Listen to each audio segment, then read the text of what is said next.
Thank you lord, worship you father.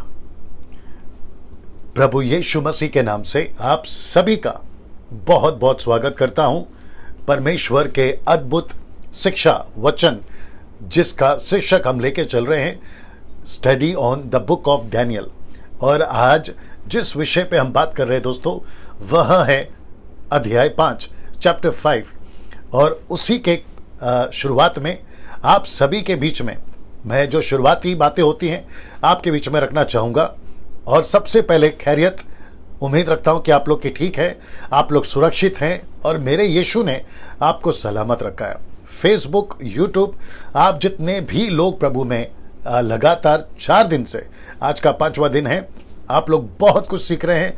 और मुझे ये देखकर बेहद खुशी है कि मैं समझता हूँ कि अभी तक लाखों में लोग जो है फेसबुक और यूट्यूब दोनों जगह से अभी तक लोग इस स्टडी को देख चुके हैं, सुन चुके हैं। मुझे नेशनली और इंटरनेशनली काफ़ी कॉल्स, मैसेजेस आ रहे हैं और मैं सिर्फ और सिर्फ इसका सारा श्रेय, महिमा यीशु को देना चाहूँगा। दोस्तों, उम्मीद रखता हूं आप लोग जुड़ गए हैं और आप लोग सभी बिल्कुल तैयार हैं। उसी आशा के साथ मैं यहां से आगे बढ़ना चाहूँगा।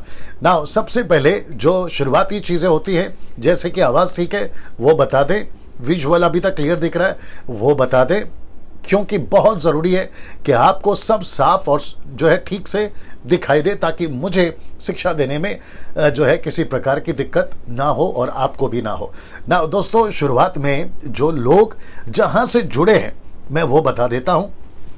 इन सभी जगह से आप लोग मुझे देख रहे हैं लगातार। मैं चाहे वो कोई भी कॉन्सेप्ट से आता हूँ, वो चाहे the book of study revelation हो या डैनियल हो, रैप्चर हो या कोई भी अन्य विषय, मैं उन सभी लोगों का विशेष करके ये जितने नाम आप देख रहे हैं, जहाँ जहाँ से लोग देख रहे हैं, मुंबई है, पूना है, नागपुर है, पंजाब है, गुजरात है, कर्नाटका है, मध्य आंध्र प्रदेश है, माफ़ करें, तमिलनाडु है, उड़ीसा है, राजस्थान है, हरियाणा है, कोल्हापुर, शोलापुर, छत्तीसगढ़, भोपाल है, मध्य प्रदेश। ना, मध्य प्रदेश में जहाँ जहाँ जो सिटी आता है, जैसे जबलपुर है, फिर उसके बाद में ग्वालियर है, झांसी है, क्या है ना, भोपाल मैंने शायद ले लिया, ये भी मध्य प्रदेश में आता है।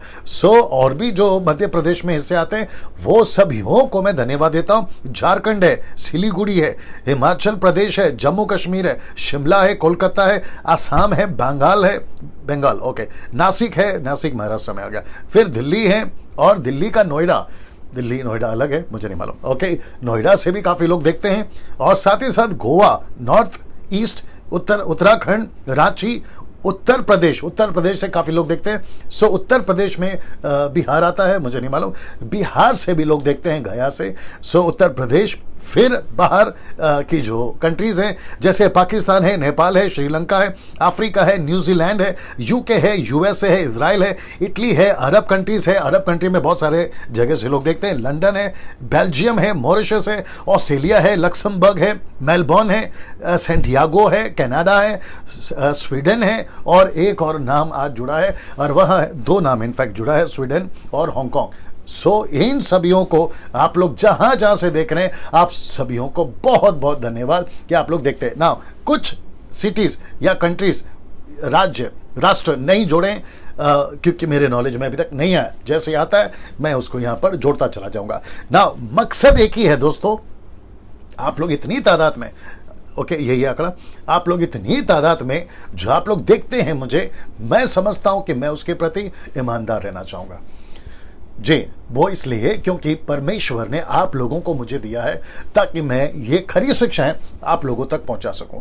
आप लोग कमेंट करते हैं, लाइक करते हैं, मैं उसके लिए जो है पर्सनली देखता हूं, मैं उसको रिप्लाई देता हूं। याद रखिए, मैं पर्सनली देखता हूं, ठीक है ना, मुझे जैसा टाइम मिलता है ना। साथ ही साथ दोस्तों, यूट्यूब वाले जितने भी हैं, 88,000 अभी तक सब्सक्राइबर हो गए, और मैं समझता हूं कि वो सभियों को भी मैं बड़ी रिस्पॉन्सिबिलिटी के साथ आपके बीच में खरी शिक्षा लाता रहूं, ये मैं रिस्पॉन्सिबिलिटी लेता हूं और मैं ऐसा करूंगा भी ना। साथ ही साथ दोस्तों, जो फेसबुक पे अभी देख रहे हैं और आप जहां से भी वर्ल्ड वाइड आप लोग देख रहे हैं, आपने मेरे चैनल को यानी डैनियल राज के चैनल को आपने यदि सब्सक्राइब नहीं किया है तो मैं रिक्वेस्ट करता हूं कर लीजिए। पता है क्यों? ना तो आपको पैसे लगते हैं करने के लिए और ना मैं खुद पैसे कमाता हूं यूट्यूब से, मैं टोटल मुफ्त में चलाता हूं, ठीक है ना दोस्तों, ऐसा मैं इसलिए कह रहा हूं क्योंकि मैं जब मैसेजेस को अपलोड करता हूं यूट्यूब पे तो मैं चाहता हूं कि वो आप तक पहुंचे और आप लोग उसको देखें।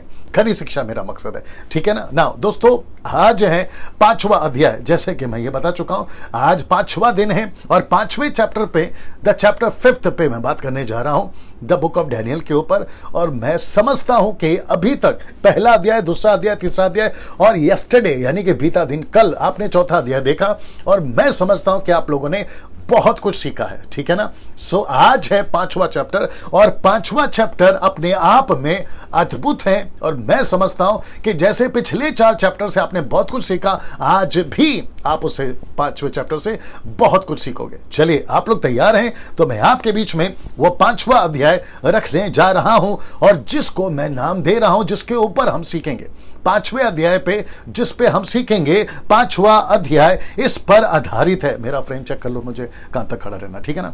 5वां अध्याय इस पर आधारित है। किस पर? ये रहा, इस पर लिखा है सबक नहीं सीखा। जी दोस्तों, मैं इसके ऊपर बात करूंगा। 800 850 लोग देख रहे हैं। आप सभीयों से कहना चाहता हूं कि अभी से शेयर कर दीजिए। आप लोग जो हैं अभी से इसको दूसरों को बांटना शुरू करें, जैसा आप लोग कर सकते हैं, ठीक है ना। बीच बीच में मैं ये जो शेयर के ऊपर मैं आऊंगा, कुछ चीजें आपके बीच में रखूंगा। लिखा है सबक नहीं सीखा। किसने सबक नहीं सीखा? मैं एक एक चीज रखूंगा और सबक नहीं सीखा तभी भूतकाल में यानी पास्ट में और अभी वर्तमान में, प्रेजेंट में और आगे जाकर जब तक यीशु नहीं आ जाता, जिसको कहते हैं यीशु मसीह का आगमन नहीं हो जाता, वो चाहे रैप्चर हो या सेकंड कमिंग हो, जब तक अगर हम दुनिया में हैं या मसीहत दुनिया में है, अगर तब तक नहीं आ जाता तो फ्यूचर के लिए भी एक सबक सीखना जरूरी है इस चैप्टर से। और मैं पूरी ईमानदारी के साथ और पूरी कोशिश करते हुए कॉन्टेक्स्ट के साथ में सारी चीजें आपके बीच में रखूंगा कि राजा ने, जिसका मैं अभी जिक्र करने वाला हूं, उसने क्या सबक नहीं सीखा और कहीं ऐसा ही गलती आप और हमसे तो नहीं हो रही है कि कहीं हम भी ये चीजों से सबक नहीं सीख पा रहे। पहला कुरिन्थियों 10वां अध्याय वचन 1 से पौलुस शुरू करता है इजरायलियों की। वो कहता है कि जो कुछ घटा था उन 40 सालों में 6 लाख लोगों के साथ में, वो कहता है चैप्टर को शुरू करते वक्त में पहला कुरिन्थियों 10:1 में वो कहता है कि वो सारी घटनाएं हम सभी के लिए एक सबक है, हम सभी के लिए उदाहरण है, उससे हमको कुछ सीखना चाहिए। कैसी गलती उन्होंने करी और वही गलती अब हम ना करें, ऐसी वो बात को वो करता है। तो मैं चाहता हूं कि इस चौथे अध्याय से आप भी एक सबक लें, आप भी एक सबक लें। और वो सबक क्या है मैं आपके बीच में रखने जा रहा हूं। नाउ इसका जिक्र मैं जब पद 22 और 23 पे आऊंगा तो आपको क्लियर करूंगा, ठीक है। तो आप ये याद रखिए कि सबक नहीं लिया या सबक नहीं सीखा, आपने भी सबक आज लेना है और सीखना है। यदि नहीं सीखा, गई भैंस पानी में। चलिए ना दोस्तों, नबूकदनेस्सर जिसकी मैं कल तक बात कर रहा था और मैंने आपको यह भी बताया कि मुझे यानी कि डैनियल राज को आश्चर्य नहीं होगा कि नबूकदनेस्सर मुझे न्याय के दिन या जब हम स्वर्ग में जाएंगे तो वो वहां पर उद्धार पाए हुए कैटेगरी में होगा। मुझे से कोई परहेज नहीं होगा। मैं खुद चाहता हूं कि ये आदमी बचे। पता है क्यों? क्योंकि जो परमेश्वर को आदर करता है, जो परमेश्वर पर विश्वास करता है, वो बचाया जाएगा। ओल्ड टेस्टमेंट की बात कर रहा हूं। न्यू टेस्टमेंट में तो शर्त एक ही है, यीशु को जब तक स्वीकार नहीं करेगा, वो चाहे कोई भी हो, रोडपति, करोड़पति, ऐसा वाला, वैसा वाला, पैसा वाला, यीशु को नहीं अपनाता वो स्वर्ग नहीं जाएगा। ये बात तो तय है। लेकिन ये व्यक्ति, अब कल तक हम देखे थे कि इसका जीवन कितना अद्भुत रहा। जी ये सच है कि ये मूर्ति पूजक था, ये सच है कि ये एक गलत आदमी था, ये सच है कि इसने बहुत सारी बुराई की, ये भी सच है कि पूरी दुनिया में इसका दबदबा चला। लेकिन ये भी सच है कि चौथे अध्याय में मरने से पहले इसने सच्चे परमेश्वर को जान लिया। और इसलिए मैंने लिखा है कि 562 BC में ये मर गया। कम से कम 42 to 43 एवरेज में बात कर रहा हूं, इसने राज करा। 43 इयर्स इसने राज करा बेबीलोन में। और उसके बाद में जो है इसकी मृत्यु हो जाती है 562 में, 562 BC में। BC का मतलब ईसा पूर्व ना। उसके बाद में एक एवरेज के हिसाब से पैसिफिक कोई डेटा मेरे पास में नहीं है, या फिर आपको नहीं दे पाऊंगा प्रूफ। क्रिटिक्स के हिसाब से, हिस्ट्री के हिसाब से मैं बता रहा हूं कि ये जो राजा है ये नबूकदनेस्सर का पोता और 5वें नंबर का राजा था ये बेबीलोन में। और जब ये राज कर कर मरा तो ये मरा 539 BC में, ये मर गया। ठीक है ना इसके बारे में आज हम सीखेंगे। और यही मैंने कहा कि इस बेलशस्सर ने सबक नहीं सीखा, इसने सबक नहीं लिया ना। अपने ग्रैंडफादर जिसको कहते हैं उसका दादा या परदादा, उसने उससे सबक नहीं सीखा ना। दोस्तों, बेलशस्सर नबूकदनेस्सर का पोता था, मैं आपको बता चुका हूं। बेलशस्सर अपने पाप में बिना मन फिराए मरा। और उम्र क्या थी जब ये मरा? ये 36 साल का था, 36 ईयर्स ओल्ड। ये अपने पाप में ही मरा। इसको मन फिराने के लिए इसने अपना जीवन अपने दादा की तरह नहीं दिया ना। इसको देखिए, बेलशस्सर के नाम का अर्थ है, मैं ये शुरुआत में आपको जो शुरुआती चीजें देता हूं ताकि आपको पूरा बेस समझ में आए। ठीक है ना बेलशस्सर के नाम का अर्थ है, जो कि मैं इंग्लिश में रखूंगा, Bel, the god of Bel, मतलब बेबीलोन का जो परमेश्वर है। बेल का मतलब है, बेलशस्सर का मतलब है बेल प्रोटेक्ट द किंग, मतलब जो बेल है, जो परमेश्वर है, उनका ईश्वर है, देवता है, वो राजा की मदद करेगा। नाउ आप सभी को पता है कि नबूकदनेस्सर हो या उसके बाद के राजा हो या वहां का पूरा जो पैलेस है, साम्राज्य है, वो अपने अपने देवताओं के नाम पे राजाओं का, पोतों का, परपोतों का, या फिर जिसको गुलाम बना कर लाते थे, जिसको नौकर बनाते थे, जैसे 3 दोस्तों का दानियल के, उनका भी नाम चेंज किया, लेकिन नाम किसके ऊपर रखा? उनके देवताओं पर। तो वहां पर एक चलन चलती थी कि जिसका भी नाम हो देवता के आधार पर उनका नाम हो ना। दोस्तों, अब एक ऐसी चीज आपके बीच में रखने जा रहा हूं, जैसे मैंने कहा जैसे मैंने कहा कि यहां पर BC 539 BC में राजा बेलशस्सर मर चुका था या मर गया था। और यहां है उसके जीवन काल का, किसके?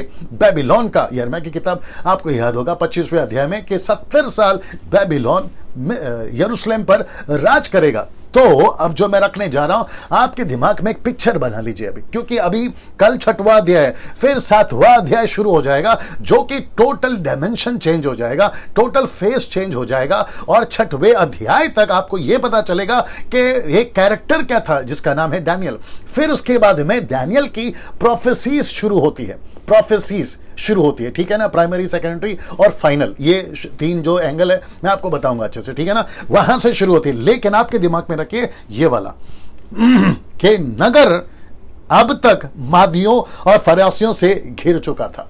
कहां पर? जब बेलशस्सर राज कर रहा था तब तक मादियों और फरासियों ने इस पर राज्य या फिर कब्जा करना शुरू कर दिया था। लेकिन कितना टक्का? देखिए, 90%।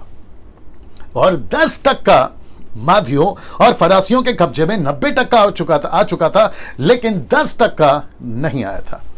और जिसके चलते जहां राजा रहता था, जहां नबूकदनेस्सर ने बड़ी बड़ी दीवारें, मैंने आपको उसका पूरा डिस्क्रिप्शन दिया था कि महल कैसा है, गूगल पे भी टाइप कर लीजिए, विकिपीडिया आपको अच्छे से बताएंगे कि क्या है क्या नहीं है ना। वहां पे जहां राजा बेलशस्सर रहता था, जहां वो राज कर रहा था अपने 36 एज तक में, उसने आनंद मनाना शुरू किया। किसको लेकर? लिखा है नगर को लेकर।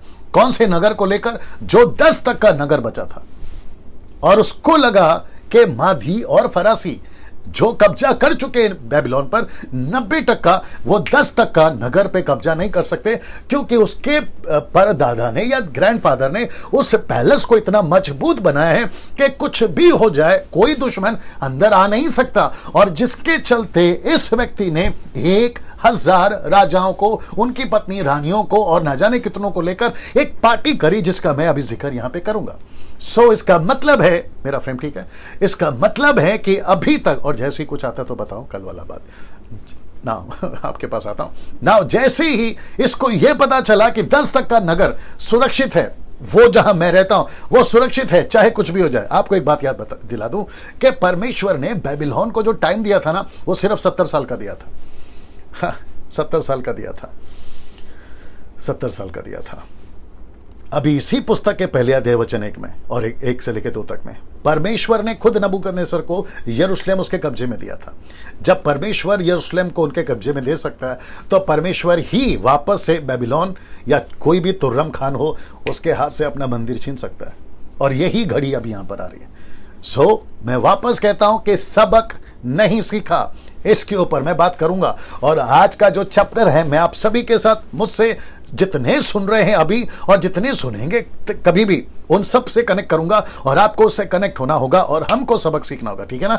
नाउ दोस्तों यहां से चलते हैं आज का पहला वचन जो कि आपके बीच में यहां पर आ कि बेलशस्सर नामक राजा ने अपने 1000, मैंने याद है ना, मैंने कहा था 1000 लोग, 1000 प्रधानों के लिए बड़ी दावत की, पार्टी करी, दावत करी और उन 1000 लोगों के सामने दाख मधु पिया। ये दाख मधु पिया ना, ये है आंकड़ा ना।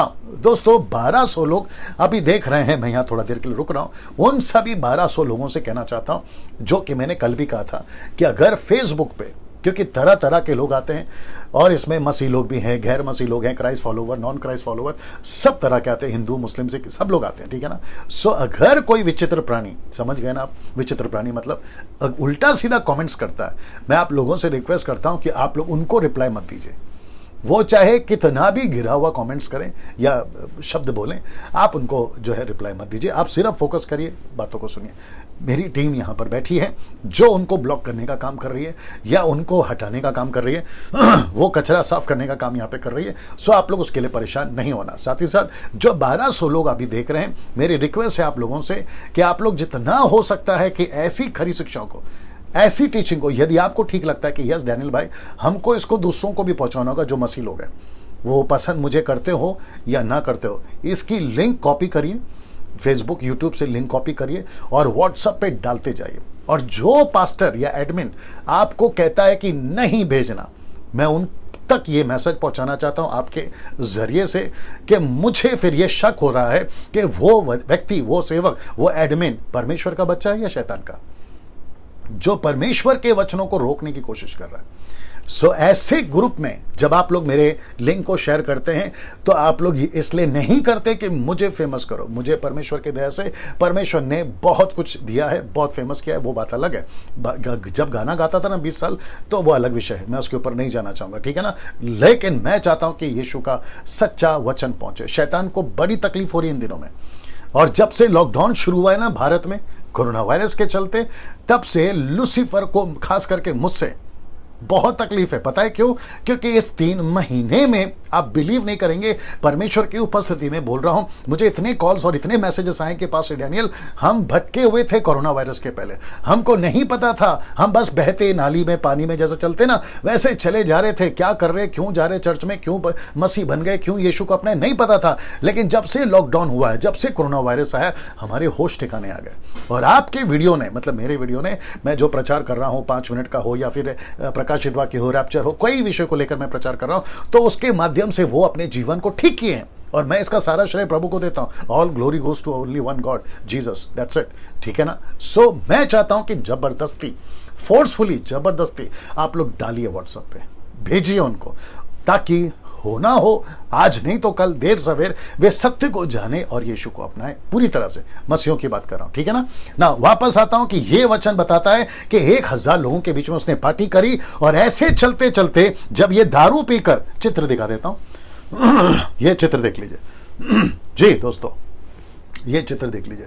जब ऐसी पार्टी हो रही थी, पार्टी होते होते दारू पीते पीते वचन 2 आ गया, दाख मधु पीते पीते, देख लीजिए, दाख मधु पीते पीते यानी कि शराब नशा पीते पीते बेलशस्सर ने आज्ञा दी। क्या आज्ञा दी? कि सोने चांदी के जो पात्र मेरे पिता का मतलब है, जब यूनानी भाषा में, अरामिक भाषा में जब लिखा जाता है तो वहां ग्रैंडफादर है, यानी कि परदादा या दादा, ठीक है ना। लेकिन जब ट्रांसलेशन हुआ तो मुझे नहीं पता कि यहां पे करेक्शन क्यों नहीं किया, ये दादा है उसका, 5वें नंबर का राजा है, यानी कि ये 5वें नंबर का बेलशस्सर राजा है। तो नबूकदनेस्सर और काफी जो राजाओं ने राज किया, किसी ने 2 महीना, किसी ने 2 साल, किसी ने 3 साल 4 साल ऐसा राज्य किया, किसी ने शायद 2 दिन राज किया और उसके बाद में जो है वो खत्म हो गए कई कारणों से, उसका नहीं बता पाऊंगा क्योंकि मेरे पास में उतना टाइम नहीं है ना। जैसे ही उसने कहा कि मेरे पिता नबूकदनेस्सर ने यरूशलेम के मंदिर में से निकाले थे क्या पात्र, मैं बताता हूं पात्र क्या है, और लिखा है कि उन्हें ले आओ कि राजा अपने प्रधानों, रानियों और रखेलों समेत उनमें से पिए। इसका मतलब है कि जो पवित्र पात्र, वाह, जो परमेश्वर के पवित्र पात्र, वो सब लेकर आओ। ऐसा क्यों, मैं आपको यह भी बताता हूं। उन दिनों में कैसे कनेक्ट करता हूं, उन दिनों में जब राजा किसी गढ़ को जीतते थे या किसी दूसरे राष्ट्र को जीतते थे, तो उस राष्ट्र का जो पहचान है या सिंबल है, उनका देवता हो, उनकी देवता की मूर्ति हो या मूर्ति से देवता से संबंधित उनका कोई भी सामग्री हो, उसको लाते थे। और जब ऐसा कुछ पार्टी होता था तो वहां से उसको लाकर क्या करते थे, डिक्लेयर करते थे कि हमने शहर को तो बर्बाद करा उसके देवता तक को नहीं छोड़ा। Can you believe this? और नबूकदनेस्सर राजा ने ऐसा नहीं किया, इसके लिए उसका जीवन बच गया। देखिए, मैं रखूंगा आपको, एक लिमिट होता है गलती करने का, एक लिमिट होता है पाप करने का। अगर आप उसमें से बच गए तो बच गए, नहीं तो फिर बोलता हूं गई भैंस पानी में, ठीक है ना। लेकिन बेलशस्सर ने वो गलती कर दी जो उसको नहीं करना था, और ना उसके पिताजी ने, क्षमा करें, दादाजी ने करी नबूकदनेस्सर ने। इसने वो गलती कर दी कि वो विजय फतेह जो मेरे दादाजी ने पाई है, आज हम बता देंगे हमारे 1000 लोगों को। कुछ लोग होते पता है शो ऑफ करने का, और इसको मुंबई की भाषा में कहते हैं कि चाय से भी ज्यादा केटली गरम। लड़ा कौन? दादाजी। होशियारी कौन मार रहा है? पोता। आप समझ रहे हैं? वैसे ही इसने वो गलती कर दी जो इसको गलती नहीं करनी चाहिए। और आपको पता है उसने क्या किया? इधर देखिए, तब जो सोने के पात्र यरूशलेम में परमेश्वर के भवन के मंदिर में से निकाले गए थे, ये देख रहे हैं, परमेश्वर के मंदिर में से वो क्या क्या था सामग्री जिसको मूसा ने कहा था कि कैसा भवन बनेगा, एक ऐसा होली ऑफ होली प्लेस बनेगा जिसको सुलेमान ने भी बनाया, उसके अंदर कोई नहीं जा सकता। इंसान छोड़िए, जानवर गए तो पत्थर से मार दो। ऐसे पात्रों को, ऐसे होली पात्रों को, उन दिनों की बात कर रहा हूं, आज तो हमारा शरीर उसका मंदिर है, ठीक है ना। ऐसे पात्रों को लेकर आ, उसमें हम क्या करेंगे? शराब पिएंगे। मैं आपको कनेक्ट करता हूं, ये देखिए, ये देखिए, ये फोटो, ये सब वही है, ये देखिए, ये सब वही है, ये सब वही है, ये देख रहे हैं आप, ये सब वही है। और उसके चलते यहां पर उसने वो गलती कर दी, वचन 3 को वापस रख देता हूं, वो गलती कर दी तब जो सोने के पात्र यरूशलेम में परमेश्वर के भवन के मंदिर में से निकाले गए थे, ये देख लीजिए, लिखा है कि वे लाए गए और राजा अपने प्रधानों, रानियों, रखेलों समेत उसमें से पीने लगा। ये तो इंतहा हो गई, ये तो हद हो गई। सब ठीक चल रहा है? ये तो हद हो गई, ये तो गजब ढा दिया इस व्यक्ति ने। अब यहां पे सीमा खत्म कर दी इस आदमी ने। अब आप सोच के देखिए, परमेश्वर, मैं आपको चित्र भी दिखा देता हूं, ये देख लीजिए चित्र, ये चित्र देख लीजिए, ऐसी हरकतें चल रही थी, ऐसी हरकतें चल रही थी। अब आप सोच के देखिए, परमेश्वर पाप को बर्दाश्त नहीं कर सकता, परमेश्वर पाप को नफरत करता है। अब आप सोच के देखिए, परमेश्वर के चीजों को, परमेश्वर के अपने चीजों को अगर कोई ऐसा करे, ये हरकतें करे, अब आप सोच के देखिए फिर परमेश्वर क्या करेगा ना। मैंने टॉपिक क्या रखा है आज का? 5वें अध्याय का सबक नहीं सीखा। सो इस घड़ी में जैसे ये शराब पी रहा है, ऐसा ही एक प्रश्न आपके सामने अभी डालने जा रहा हूं। वो प्रश्न है ये, क्या आप शराब पीते हो? एक सेवक होकर, एक विश्वासी होकर, एक एवेंजलिस्ट होकर, एक पास्टर होकर, एक म्यूजिशियंस होकर, वर्शिपर के, एक वर्शिप लीडर होकर, एक प्रभु के दास होकर, विश्वासी होकर, आप चाहे कहां से आते, Pentecostal, charismatic, Orthodox, Lutheran, brethren, mainline, sideline, upline, downline, आप नेशनल, इंटरनेशनल, आप जो भी हैं, मेरा प्रश्न है, क्या आप शराब पीते हैं जैसे ये शराब पी रहे थे? अगर आप शराब पी रहे हैं, मैं रिपीट कर दूं, अगर आप शराब पी रहे हैं, आपको शर्म आनी चाहिए। एक पास्टर होके अगर आप शराब पी रहे हैं, एक वर्शिपर होके, म्यूजिशियन होके, यीशु के आराधक होके अगर आप शराब पी रहे हैं, आपको शर्म आनी चाहिए। मैं रिपीट करता हूं, आपको शर्म आनी चाहिए। आप यीशु के बाइबल को पकड़ के, आप चर्च जाके, आप यीशु के लोग हैं, और ऊपर से दुनिया को कहते हैं मेरा नाम एंथनी है, मेरा नाम डैनियल है, मेरा नाम गोंसालिस है, मेरा नाम पिंटो है, मेरा नाम रोजी है, मेरा नाम सूजी है। परमेश्वर ऊपर से पूछता है, बेटा तेरा नाम ठीक है, लेकिन तेरी हरकतें कैसी है? मुझे कुछ लोगों ने बताया है, और कुछ लोगों को मैं जानता हूं, आंखों से देखा हूं, कानों से सुना हूं, जो शराब पीते हुए पाए गए और शराब पीते हुए गाड़ियों में, सड़कों पे पाए गए। मैं नाम किसी का नहीं लूंगा। अब आप सोच के देखिए, अगर ये व्यक्ति को परमेश्वर नहीं बख्श रहा, मैं कनेक्ट करूंगा लास्ट में। आप सोच के देखिए, आज आप विश्वासी हैं, कुछ लोग क्या बोलते हैं मालूम है, मैं विश्वासी हूं, मैं यीशु को मानता हूं, मैं शराब पीता हूं, मेरी मर्जी, आपका क्या जाता है, आपके बाप का क्या जाता है, ऐसे भी लोग बोलते हैं। मैं उसको बोलना चाहूंगा, बेटा मेरे बाप का नहीं, यानी कि डैनियल का आपका नहीं, बाप का बात चल रहा है, आपका नहीं बाप का। तो यीशु मसीह हम सबका बाप है, मैं उसके बाप के वसीले से तुमको बता रहा हूं, सुधर जाओ, सबक सीख लो। यही रखा था ना, सबक सीख लो। अगर आपके घर में अभी दारू की बोतल है, आप कौन से कंट्री से सुन रहे हैं मुझे नहीं मालूम। अच्छा, कुछ लोग ये भी कहते हैं कि डैनियल भाई वाइन पी सकते हैं, वाइन, कभी रेड वाइन, ब्लैक वाइन, जो भी वाइन है वो पी सकते हैं जिसमें अल्कोहल मात्रा नाम की होती है, मतलब परसेंटेज अल्कोहल का बहुत कम होता है। डॉक्टर भी सलाह देता है। डॉक्टर क्या चीज है? अच्छा, कुछ लोग कहते हैं कि जहां हम कंट्री में रहते हैं वहां बर्फ बहुत गिरती है, स्नोफॉल बहुत होता है, और जिसके चलते हमको अपने शरीर को संभालना है, जिसके चलते हम लोग जो है शराब पीते। तो मैं पूछूंगा कि ओल्ड टेस्टमेंट में जब ये सिस्टम नहीं था तो क्या वहां पर बर्फ नहीं गिरता था? इसको कहते हैं कि पीने वाले को बहाना चाहिए। अच्छा, कुछ लोग और एक कहते हैं, बोला बाइबल में कहां लिखा है? तो फिर बाइबल में तो बहुत कुछ नहीं लिखा है। बाइबल में बहुत कुछ नहीं लिखा है। सिगरेट पीने के बारे में बाइबल में नहीं लिखा है, तो तुम पियो ना सिगरेट। क्या बात करते हो यार? आपको यह समझाना बहुत जरूरी है कि जिस चीज से परमेश्वर को नफरत है, मेरा वचन रख रहा हूं मैं अभी, जिस चीज से परमेश्वर को नफरत है वो ऐसी चीज तुम करते क्यों हो? और वो भी बहाना ढूंढते हो, बोला बाइबल में नहीं लिखा है तो हम लोग पी लेते हैं। शर्म आनी चाहिए तुमको। और ऊपर से पुलपिट पे खड़े होते हो, दारू पीते हो सैटरडे रात को, और संडे को बाइबल पकड़ के प्रचार करते हो। शर्म आनी चाहिए तुमको। ऊपर से गाना गाते हो परमेश्वर का, और ऊपर से कहते हो कि परमेश्वर का पवित्र उपस्थिति आ रहा। फिर ये पवित्र उपस्थिति तुम्हारा संडे नाइट को, माफ करिए, सैटरडे नाइट को कहां गया था?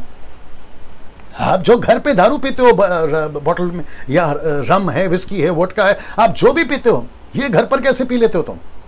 ये सारी चीजें, मैं वापस कह रहा हूं, सबक सीखो, सबक सीखो, सबक सीखो ना। कुछ चीजें आपके बीच में रख रहा हूं। पहला कुरिन्थियों उसका 6 का 10, गलतियों 5 का 21 लिखा है, पियक्कड़, ड्रंकर्स, इंग्लिश वर्ड है ड्रंकर्स, पियक्कड़ कहां नहीं जाएंगे, परमेश्वर के राज्य के वारिस नहीं होंगे। नहीं होंगे। इसका मतलब क्या है? इसका मतलब है कि दारू पीने वाला, वाइन पीने वाला किसी भी वजह से नहीं जाएगा परमेश्वर के राज्य में, नहीं जाएगा। दारू के चलते बहुत सारा कांड हुआ है, मेरा इसके ऊपर एक वीडियो भी है, ओल्ड टेस्टमेंट से लेके न्यू टेस्टमेंट तक।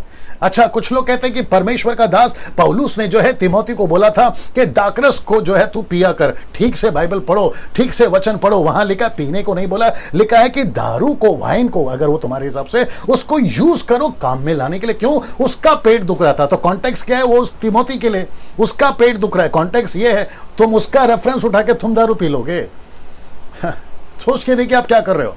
सो मैं वापस कहता हूं, और बड़े कठोर शब्दों के साथ कहता हूं कि जो विश्वासी होकर, यीशु का फॉलोवर होकर, वो किसी भी डिनोमिनेशन का हो, उससे कोई फर्क नहीं पड़ता। कैथलिक हैं आप, सीएनआई हैं, मेथोडिस्ट हैं, पेंटिकॉस्टल हैं, बैप्टिस्ट हैं, आप जो भी हैं, मैं सीधी लाइन कहता हूं और कठोर शब्दों में कहता हूं कि तुम अगर दारू पीते हो तो तुम मसीहत में नहीं हो। तुमको मसीहत छोड़ देनी चाहिए, तुमको यीशु को छोड़ देना चाहिए, संसार में चले जाओ वापस।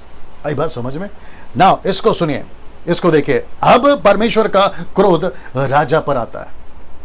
मैं वापस कहता हूं, सबक सीखो। ये राजा नहीं सीखा, मैं वही चीज रख रहा हूं। काश इसने सबक सीख लिया होता मेरे इस प्रचार से, मेरे अभी के स्टेटमेंट से। अगर किसी का दारू छूट जाता है, परमेश्वर को धन्यवाद।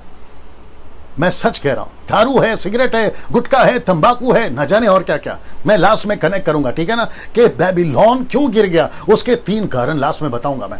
ना इसको देखिए, अब परमेश्वर का क्रोध राजा पर, वचन 4 लिखा है कि वे दाखमधु पी पी कर, देख रहे हैं, लिखा है कि वे दाखमधु पी पी कर, सोने, चांदी, पीतल, लोहे, काठ, और लिखा है पत्थर के देवताओं की स्तुति, ये देख लीजिए ब्रैकेट, लिखा है कि स्तुति कर ही रहे थे, कर ही रहे थे। अचानक से कुछ हो गया, मैं बताऊंगा आपको अचानक से क्या हो गया।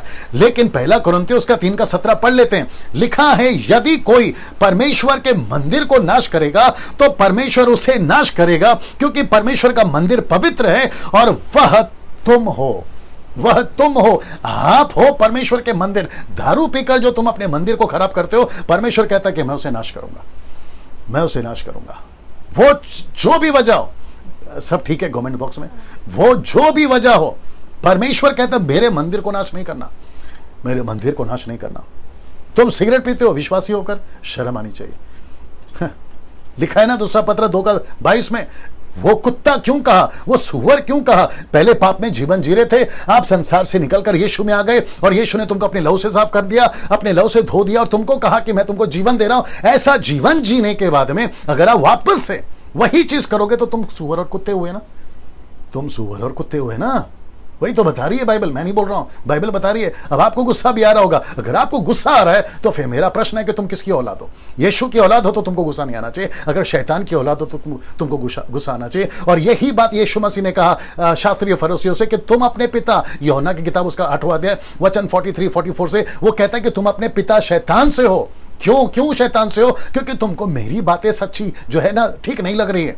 अगर मेरा वीडियो देखकर अगर कोई कहता है ये स्टेटमेंट जो मैं भी दे रहा हूं कि डैनियल भाई आप बहुत स्ट्रेट फॉरवर्ड बात कर रहे हैं, आप बहुत कठोर शब्द बात कर रहे हैं, तो मेरे दोस्त ये मेरा नहीं है, ये परमेश्वर का वचन है जो तुमको बचा रहा है। राजा को सबक नहीं मिला, राजा ने सबक नहीं सीखा, कम से कम इस वीडियो से आप लोग सबक सीखिए, आप लोग सबक सीखिए, ठीक है ना। लिखा है जो कोई मेरे मंदिर को नाश करेगा मैं उसको नाश करूंगा ना। इसको देखिए प्रेरितों की किताब उसका 9:15, यहां एक कैरेक्टर है, उसका नाम है पौलुस, जो पहले शॉल था अभी पॉल बन गया। यीशु ने उस कैरेक्टर को नाम क्या दिया, मैं आपके बीच में रखने जा रहा हूं, जो कि कनेक्शन है मंदिर के पात्र को उठाकर उसमें दारू डालकर जो पिया ना उससे कनेक्ट कर रहा हूं। लिखा है परंतु प्रभु ने उससे कहा कि तू चला जा, एक परमेश्वर के दास से कहा तू चला जा, किसके पास? पौल के पास में, शाऊल के पास में, क्योंकि यह तो अन्य जाति और राजाओं और इस्राएलियों के सामने मेरा नाम प्रकट करने के लिए, बड़े ध्यान से देखना, मेरा चुना हुआ पात्र है। तो पौलुस कौन है? परमेश्वर का पात्र है। डैनियल राज कौन है? परमेश्वर का चुना हुआ पात्र है। आप जितने लोग यहां देख रहे हैं, आप लोग कौन है? परमेश्वर का चुना हुआ पात्र है। सो प्रभु कहता है कि जो मेरा पात्र है जो मेरा पात्र है उसमें दारू क्यों डाल रहे हो? उसमें दारू क्यों डाल रहे हो? उसमें दारू क्यों डाल रहे हो? मेरी मजबूरी है कि मैं आपको वापस वहां पर लेके जा रहा हूं। उसमें दारू क्यों डाल रहे हो? उसमें दारू क्यों डाल रहे हो? कहां गया? उसमें दारू क्यों डाल रहे हो? जो मेरा पात्र है उसमें दारू क्यों डाल रहे हो? जो मेरा मंदिर है उसमें शराब क्यों डाल रहे हो? उसमें पाप क्यों डाल रहे हो? और इसलिए लिखा है कि ये पी कर ऐसा गलत काम कर बैठे जो उनको नहीं करना चाहिए था। वैसे ही आज भी 90% मसीह लोग भारत के अंदर, भारत के बाहर, मैं सबसे बात कर रहा हूं, आज दारू पीकर गलत काम कर वो काम कर बैठ रहे हैं जो उनको नहीं करना चाहिए था। ये देख लीजिए, जो उनको नहीं करना चाहिए। मैं वापस आ रहा हूं कि यहां पर परमेश्वर का गुस्सा प्रकट हो रहा है।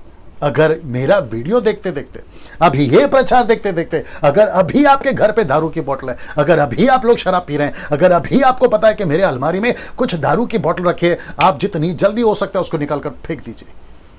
और अगर नहीं फेंक रहे हैं तो मैं खुद कहता हूं कि सर मेरा वीडियो देखना बंद करो, आपको जो करना है करिए। यू हैव टू अंडरस्टैंड, आज परमेश्वर हमको और आपको एक सबक दे रहा है, सबक सीखने के लिए मौका दे रहा है ना। इस बल से को नहीं मिला वो सबक, कम से कम हमको तो मिल जाए, आपको तो मिल जाए। लिखा है उसके बाद में दारू पी कर, जैसे वो पी रहे थे उनके साथ में कुछ घटना घटी, लेकिन परमेश्वर यहां पर हमसे बात कर रहा है, मेरा मंदिर को नाश नहीं करना, क्योंकि तुम मेरा चुना हुआ पात्र हो। सीधे तुम मेरा चुना हुआ पात्र हो। मैं यहां जितने हैं, मुंबई, नागपुर, कोल्हापुर, शोलापुर, आपका जो भी भारत के बाहर 29 राज्य, अदर कंट्रीज में, अक्रॉस द वर्ल्ड जो भी मुझे देख रहा है, मैं आप सभी को कहना चाहता हूं कि आप परमेश्वर के पात्र हैं। आसान नहीं है आपका उद्धार होना। क्या ब्लेसेड लोग हैं आप और हम लोग, जो कि हमारी आत्मिक आंखें खुल गई। ना जाने कितने राजा, मंत्री, संतरी हैं जिनकी आंखें अभी तक नहीं खुली हैं। आप और मुझे परमेश्वर को धन्यवाद देना चाहिए कि हम परमेश्वर के पात्र गिने जाते हैं। Can you believe this? और उस पात्र को हम परमेश्वर के हाथों में दें या शैतान के हाथों में? इसलिए पौलुस कहता है कि परमेश्वर का और शैतान का दोनों का अंदर क्या काम, एक मेज में दोनों को कैसे बिठा लिए। मैं वापस कहता हूं जो मैंने शायद 2-3 दिन पहले बोला था कि परमेश्वर को संसार और संसार की बातों से नफरत है। वो चाहे पिक्चर का गाना हो, सलमान खान हो, शाहरुख खान हो, आपका बॉलीवुड, हॉलीवुड, टॉलीवुड, और जितने बॉलीवुड से, मुंबई से कुछ एक्टर्स, मैं किसी का नाम तो नहीं लूंगा, जो परमेश्वर में आ गए हैं, मुझे आज उनके ऊपर गुस्सा है। पूछो क्यों? वो इसलिए क्योंकि बाहर से यानी कि संसार से अंदर आ गए, लेकिन पूरी तरह से अंदर नहीं आए। अभी भी उनका एक पैर बाहर ही है और ऐसा कुछ नहीं करते हुए दिख रहे, जैसा कि हम उनको सर पे चढ़ा के रखें। बीच में उनके कुछ बच्चे गाना गा रहे थे, उनको फॉरवर्ड करना, शेयर करना शुरू कर दिया, जो कि हजारों में। मेरे मन में प्रश्न उठा कि ऐसा क्या गा लिया कि तुम उसको इतना शेयर कर रहे हो?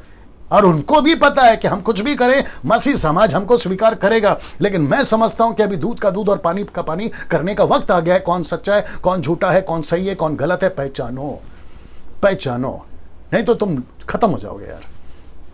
मैं पास्टर डैनियल, आप इतने गुस्से में क्यों हैं? मेरा गुस्सा नहीं है, मेरा गुस्सा नहीं है। मैं तो नहीं था सर ऐसा 5-6 साल पहले, 7 साल पहले मैं नहीं था ऐसा। यह परमेश्वर का गुस्सा है। मैं आपको कल भी बता चुका हूं कि मैं सड़क पर खड़ा वो फिलिप हूं, मैं सड़क पर खड़ा वो जॉन की तरह हूं, जो परमेश्वर की आवाज बनकर आपके और उन तक तब वो पहुंचे तब मैं आप पहुंच रहा हूं। That's it. मुझे किसी से कोई परहेज नहीं है, मुझे किसी से कोई प्रॉब्लम नहीं है। मुझे समस्या है उसके राज्य से, परमेश्वर के राज्य से, बस उसी के वसीले से बात कर रहा हूं। और यही आवाज तुम्हारी निकलेगी जिस दिन तुम्हारी आंख खुलेगी।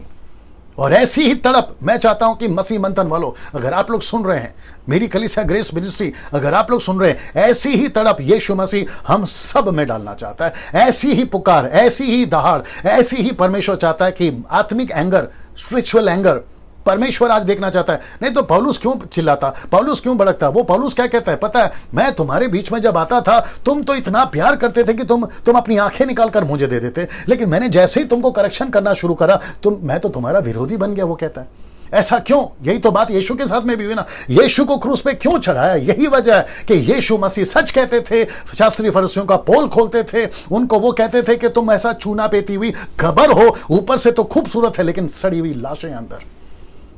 मसीह जीवन मजाक नहीं है, मसीह जीवन शराब पीना नहीं है, मसीह जीवन अय्याश करना नहीं है, मसीह जीवन टाइम पास करना नहीं है, मसीह जीवन सांसारिक बनकर नहीं जीना है जैसे कि चल रहा है आजकल। मसीह जीवन क्या है? परमेश्वर आपका वचन में आपको बता रहा है, उसमें निखरिए, उसमें आपका जीवन बताइए। मैं बहुत सारी आज बातें रखूंगा, लिखा है कि सबक सीखना होगा ना। दोस्तों इसको देखिए, वचन 5 कहता है कि उसी घड़ी, परमेश्वर का गुस्सा आ रहा है, उसी घड़ी मनुष्य के हाथ की सी उंगलियां, हाथ की सी, जरा देख लीजिए, कई उंगलियां निकलकर, ऐसा लिखा है कि कई उंगलियां निकलकर दीवट के सामने राजभवन की दीवार के चूने पर कुछ लिखने लगी। वो क्या लिखने लगी, उसका क्या अर्थ है, मैं आपको सब बताऊंगा। सब ठीक है? यहां वो सब बताऊंगा, ठीक है ना सब ना। लिखा है कि चूने पर कुछ लिखने लगी और हाथ का जो भाग लिख रहा था वह राजा को दिखाई पड़ा। मैं आपको चित्र दिखा देता हूं, ये चित्र देख लीजिए। सब ठीक है? उसमें दिख रहा है जी। और वो क्या लिखा था? अरामिक में, अरामी भाषा में, अरामिक में लिखा था, मने मने तकेल ऊपर सीन, ऊपर सीन, मने मने तकेल ऊपर सीन। मैं उसका सब मतलब बताऊंगा, ठीक है ना दोस्तों। ओके, वापस से आपको ये चित्र दिखा देता हूं, इसको देख लीजिएगा। ये कब हो रहा है?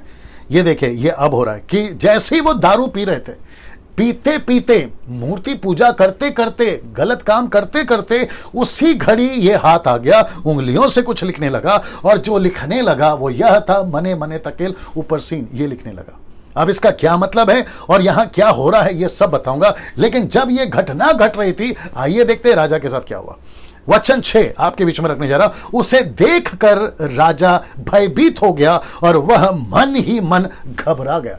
अब इसका घबराहट और इसका भयभीत यानी कि डर कितना भयंकर है, मैं प्रकट कर रहा हूं वचन के अनुसार।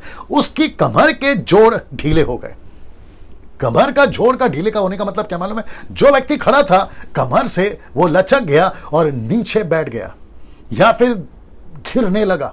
उसकी कमर लचक गई, ढीली हो गई। अब इसको देखो, कांपते कांपते उसके घुटने एक दूसरे से लगने लगे। घुटने आपस में जुड़ते हैं ना, आदमी कब डरता है, ऐसी घबराहट में ये राजा की हालत हो गई। आपको पता है क्यों? क्योंकि बड़े ध्यान से सुनना, इतिहास में, सब लोग ठीक है यहां पे, सब ठीक है, इतिहास में कभी ऐसी घटना नहीं घटी थी, ऐसी घटना नहीं घटी थी इतिहास में। और ना कभी आगे कहीं पढ़ने में आया, सिवाय यूहन्ना की किताब उसके 8वें अध्याय में, जब व्यभिचार औरत पकड़ाई गई थी, यीशु मसीह जमीन पे उंगली से लिख रहे थे, सिवाय उसके। लेकिन इस राजा की हालत खराब हो गई साहब। और मैं वापस कहता हूं कि यह चैप्टर हमें सबक सीखने के लिए बताता है। सोच के देखिए, आज आपके साथ सब कुछ ठीक चल रहा है, कैसे बताऊं? जब आप दारू पी रहे होते हैं ना, कहीं ऐसा ना हो जाए आपके साथ। आप जो अपनी गाड़ी में दारू पी रहे होते हैं, घर में दारू पी रहे होते हैं, मैं विश्वासियों से बात कर रहा हूं। अगर आप विश्वासी तक ये मैसेज पहुंच रहा है तो सर आप लोगों के लिए भी है, जितनी जल्दी हो सकता है सुधर जाइए, जितनी जल्दी हो सकता है सुधर जाइए। नशे के चलते, मैं लास्ट में कनेक्ट करूंगा, नशे के चलते आज पूरे भारत में कितने परिवार टूट रहे हैं, कितने घर टूट रहे हैं, कितने तलाक हो रहे हैं, कितने सारे गड़बड़ हो रहे हैं, क्या कहते हैं, लोग गरीब हो रहे हैं, घर का घर बर्बाद हो रहा है शराब के चलते। पंजाब अगर आप सुन रहे हैं, वहां से काफी रिपोर्ट आती है आप लोगों की, पंजाबीज, आप सोचिए, विश्वासियों की बात कर रहा हूं, बहुत बहुत संभलना है सर। और लिखा है कि यह व्यक्ति की हालत खराब हो गई जब उसने कुछ देखा। लिखते हुए क्या देखा मैं बताऊंगा, लेकिन आइए यहां पर वचन 7 आपके बीच में रखने जा रहा हूं। लिखा है कि तब राजा ने ऊंचे शब्द से पुकारकर तांत्रिक, कसदियों, अन्य भावी कहने वालों को हाजिर होने के लिए आज्ञा दी। मतलब कहा कि इन सबको बुलाओ, जैसा कि अक्सर होता है। आपने देखा नबूकदनेस्सर के टाइम पे भी यही हुआ। जब जब सपना दिखता था या कुछ ऐसी घटनाएं घटती थी, उनको यानी कि कसदियों को, तांत्रियों को, जो ब्लैक मैजिक है, जादू टोना वाले, उन सबको बुलाया जाता था। लेकिन आपको पता है जैसे नबूकदनेस्सर के टाइम पे वो तब फेल हुए, ये अब भी फेल होंगे, ये अब भी फेल होंगे, ये अब भी फेल होंगे। कौन कर रहा है? परमेश्वर। परमेश्वर किसको अपना मर्म बताता है? जो उसके सच्चे दास हैं। मैं आपको बता चुका हूं सच्चा दास कौन है, दानियेल की बात कर रहा हूं, है ना। ये आपको समझना बहुत जरूरी है। तो ये यहां पे भी फेल हो गए, लगातार फेल होते ही चले गए। लिखा है जब बाबेल के पंडित पास आए। अच्छा, एक और चीज कनेक्ट करूंगा मैं लास्ट में, क्योंकि यहां पे ये जो पंडित है ना, राजा चिरंजीव रहे ऐसा नहीं बोला। मैं आपको कनेक्ट करूंगा उसके साथ में। जब बाबेल के पंडित पास आए तब उसने उनसे कहने लगा, जो कोई वह लिखा हुआ पढ़कर उसका अर्थ मुझे समझाए, उसे बेगैनी रंग का वस्त्र, उसके गले में सोने का कंठमाला पहनाई जाएगी। मेरे राज्य में तीसरा वही प्रभुता करेगा। अगर तुम तांत्रिक, तुम ज्योतिष, तुम पंडित, तुम ब्लैक मैजिक वाले अगर मुझे बता दोगे तो मैं तुमको महंगे महंगे कपड़े पहनाऊंगा, महंगे कपड़े, फैंसी कपड़े वो दूंगा। फिर तुम्हारे गले में एक ऐसा माला पहनाऊंगा जिससे डिक्लेयर हो जाएगा कि ये राजा है। मुझे ऐसा लगता है मेरे नॉलेज के हिसाब से कि जिसके भी गले में वो माला होगा, दूर से पता चल जाएगा कि ये राजा है। तो ऐसा राजा माला उसको दूंगा, वो कहता है। और साथ ही साथ तीसरा राज्य वही होगा, यह राजा वही होगा। ठीक है ना। ना इसको देखिए वचन 8। तब राजा के सब पंडित लोग भीतर आए, परंतु उस लिखे हुए को ना पढ़ सके और ना राजा को उसका अर्थ समझा सके। मतलब वापस कह रहा हूं, ये लोग फेल हो गए। तो इसका मतलब है कि राजा की चूने पे, जो दीवार पे लिखाई लिखी थी, उसको ये पढ़ नहीं सके, समझ नहीं सके, बता नहीं सके। तब एक घटना घटती है, मैं आपके बीच में रखने जा रहा हूं। लिखा है कि इस पर बेलशस्सर राजा बहुत घबराया और भयतूर हो गया, और उसके प्रधान भी बहुत व्याकुल हो गए। इसका मतलब क्या है? इसका मतलब यह है कि पूरी की पूरी आशा खत्म हो गई, सब कुछ खत्म हो गया। ना अर्थ बता सकता है कोई, ना उसका लिखाई बता सकता है कोई। तो राजा परेशान होकर जब अपने उसी पैलेस में, उसी पार्टी हॉल में थक हार करके अब किसके पास जाऊं, तब एंट्री होती है एक मैडम की, एक औरत की, एक स्त्री की। मैं रखने जा रहा हूं कौन है। लिखा है रानी की एंट्री होती है। ये रानी कौन है बताता हूं। नबूकदनेस्सर की पत्नी हो सकती है 50-50, क्योंकि अपने पास में कोई सबूत नहीं है। ऐसा लिखा है कि रानी आए, वचन 10 में बता रहा हूं आपको। लिखा है कि रानी की एंट्री होती है। नबूकदनेस्सर की पत्नी हो सकती है या फिर इसकी दादी हो सकती है, XYZ। रानी की एंट्री होती है वचन 10 में। राजा और प्रधानों के वचनों को सुनकर, देख लीजिए, रानी दावत के घर में आई और कहने लगी। क्या कहा? बहुत अद्भुत है। एक्सक्यूज मी, बहुत अद्भुत है। ठीक है ना। रख रहा हूं कुछ सेकंड के लिए। बहुत अद्भुत है दोस्तों। इसने ऐसी बात करी, नीति वचन 31 याद आ जाएगा आपको, प्रोवर्ब्स चैप्टर 31 याद आ जाएगा। औरत बुद्धिमान होती है। जैसे ये रानी आई, इसने कुछ ऐसा कहा, एक्सक्यूज मी, इसने कुछ ऐसा कहा जो पूरा का पूरा माजरा ही बदल गया वहां का। और ऐसी बुद्धिमान औरत परमेश्वर को आज भी चाहिए। इसलिए मैं हमेशा कहता हूं, पुरुष हो या स्त्री हो, सब के सब परमेश्वर का कार्य करें। सब ठीक है, परमेश्वर का कार्य करें। मैं हमेशा सपोर्ट में हूं, मैं हमेशा फेवर में हूं कि जितने पुरुष कहते हैं कि औरत पास्टर नहीं बन सकती, मैं वापस कहता हूं, मूर्खता के लेवल में खड़े हो तुम लोग, मूर्खता के लेवल में। मुझे नहीं पता कि तुम लोगों को क्या हो गया है, कौन सा स्क्रिप्चर कैसे पढ़ते हो, कौन से कॉन्टेक्स्ट में पढ़ते हो, मुझे नहीं पता। लेकिन जहां तक वचन मुझे दिखता है, एक भी जगह पे ओपन चैलेंज दे रहा हूं, किसी को भी, नेशनल हो या इंटरनेशनल, जो कि मैं ऑलरेडी दे चुका हूं, अभी भी कोई सामने नहीं आया। एक भी वचन स्पेसिफिक, क्रिस्टल क्लियर स्टेटमेंट लिखित में, जैसे यूहन्ना 14:6 कहता है, मार्ग मैं हूं, सत्य मैं हूं, जीवन मैं हूं, ऐसा लिखित लाइन निकाल के बता दे कि स्त्री पास्टर नहीं बन सकती। मैं वापस कहता हूं, मैं पूरे सपोर्ट में हूं कि स्त्री पास्टर बन सकती है। वो सब कर सकती है जो मत्ती 28 के 18 से 20 तक में लिखा है। बपतिस्मा दे सकती है, चेला बना सकती है, कलीसिया बना सकती है, मैयत कर सकती है, फ्यूनरल कर सकती है, प्रभु बोझ दे सकती है, वो सब कुछ कर सकती है। इसके ऊपर बहुत बात कर चुका हूं, अभी नहीं करूंगा, आगे आप लोग समझदार है। जैसी रानी का एंट्री होता है, क्या कहती है देखिए, ये कहती है कि हे राजा तू युग युग जीवित रहे। अब इसको नहीं पता ना कि इसी रात इस बेलशस्सर की मौत होने वाली है, तो इसको नहीं पता था कि दीवार पर क्या लिखा है, तो इसके मुंह से निकल गया कि हे राजा तू युग युग जीवित रहे। और आपको मैं ये भी बताऊंगा कि जब यहां पर दानियल एंट्री मारता है तो दानियल के मुंह से नहीं निकलता जैसे नबूकदनेस्सर के लिए निकलता था, इसके लिए नहीं निकलेगा, क्योंकि दानियल प्रार्थना वाला था, उसको पहले से ही पता चल गया था कि आज इसकी मौत होने वाली। किसकी? बेलशस्सर की। ये कहती है कि हे राजा तू युग युग जीवित रहे, अपने मन में ना घबरा और ना उदास हो। क्यों?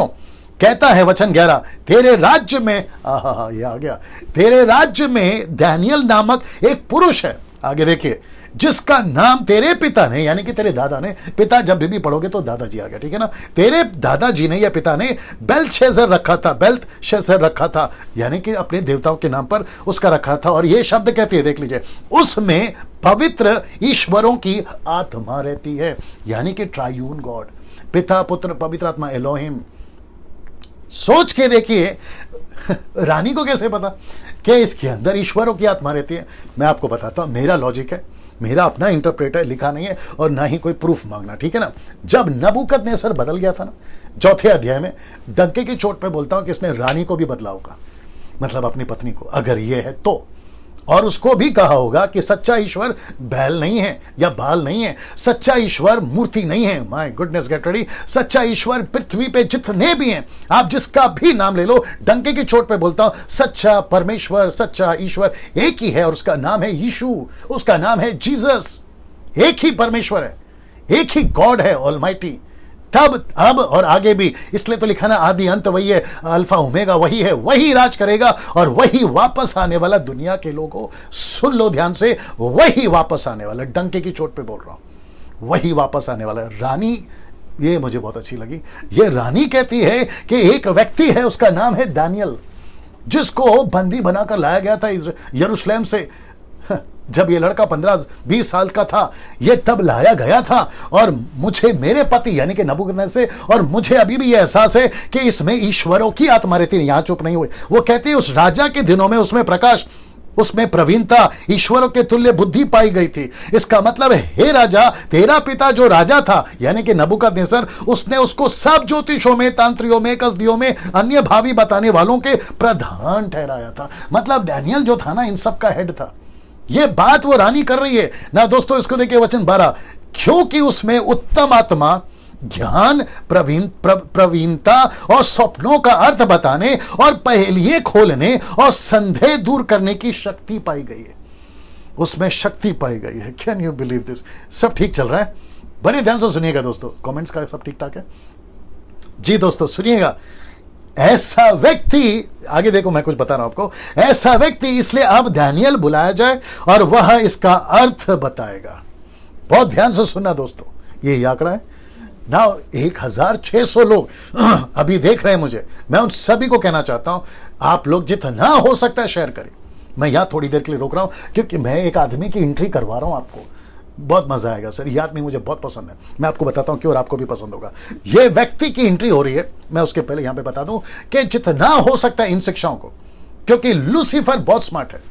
लूसीफर को बाहर वालों से तकलीफ नहीं है, उसको टाटा, अंबानी, बिरला, लंदन का प्रिंस, प्रेसिडेंट, मंत्री, संतरियों से प्रॉब्लम नहीं है, सलमान खान, शाहरुख खान से उसको प्रॉब्लम नहीं है। उसको प्रॉब्लम है हम जैसे 10% सेवक लोग जो अभी भारत में और भारत के बाहर भी जो 10% जिसके ऊपर मसीहत बिल्कुल खराई से चल रही है, उन लोगों से तकलीफ है। और वो हम जैसों की वीडियो, हम जैसों की क्या कहते हैं, ऑडियो या जो भी प्रचार हम करते हैं, उसकी जो मालूमात है या जो शेयर करते हैं यूट्यूब, फेसबुक या व्हाट्सएप के ऊपर, वो नहीं करने देगा। और वो कहेगा कि ना ना ना ना, इनका मत सुनो, ये तो डांटता है, ये तो जजमेंटल है, ये तो न्याय लगाता है, ये तो दोष लगाता है। ऐसी बातों से उनको जो है कंफ्यूज कर रहा है। बट मैं चाहता हूं, जो मुझे जानते हैं वो अच्छे से जानते हैं कि मेरा दिल क्या है, मेरा मकसद क्या है, मैं ऐसी बातें क्यों कर रहा हूं। एक ही है कि उसका राज्य बढ़े। और जितने लोग मुझे फॉलो करते हैं, आप लोग भी जानते हैं, मेरे पिछले वीडियोस को चेक कर लीजिए, आपको भी पता चल जाएगा, ठीक है ना। उन सभियों को कहना चाहता हूं जो अभी 1600 लोग देख रहे हैं, सर जितना हो सकता है शेयर करिए। जिसको मसीहों की बात कर रहा हूं, मसीहों के बीच में व्हाट्सएप पे डालिए इसकी लिंक कॉपी कर करके।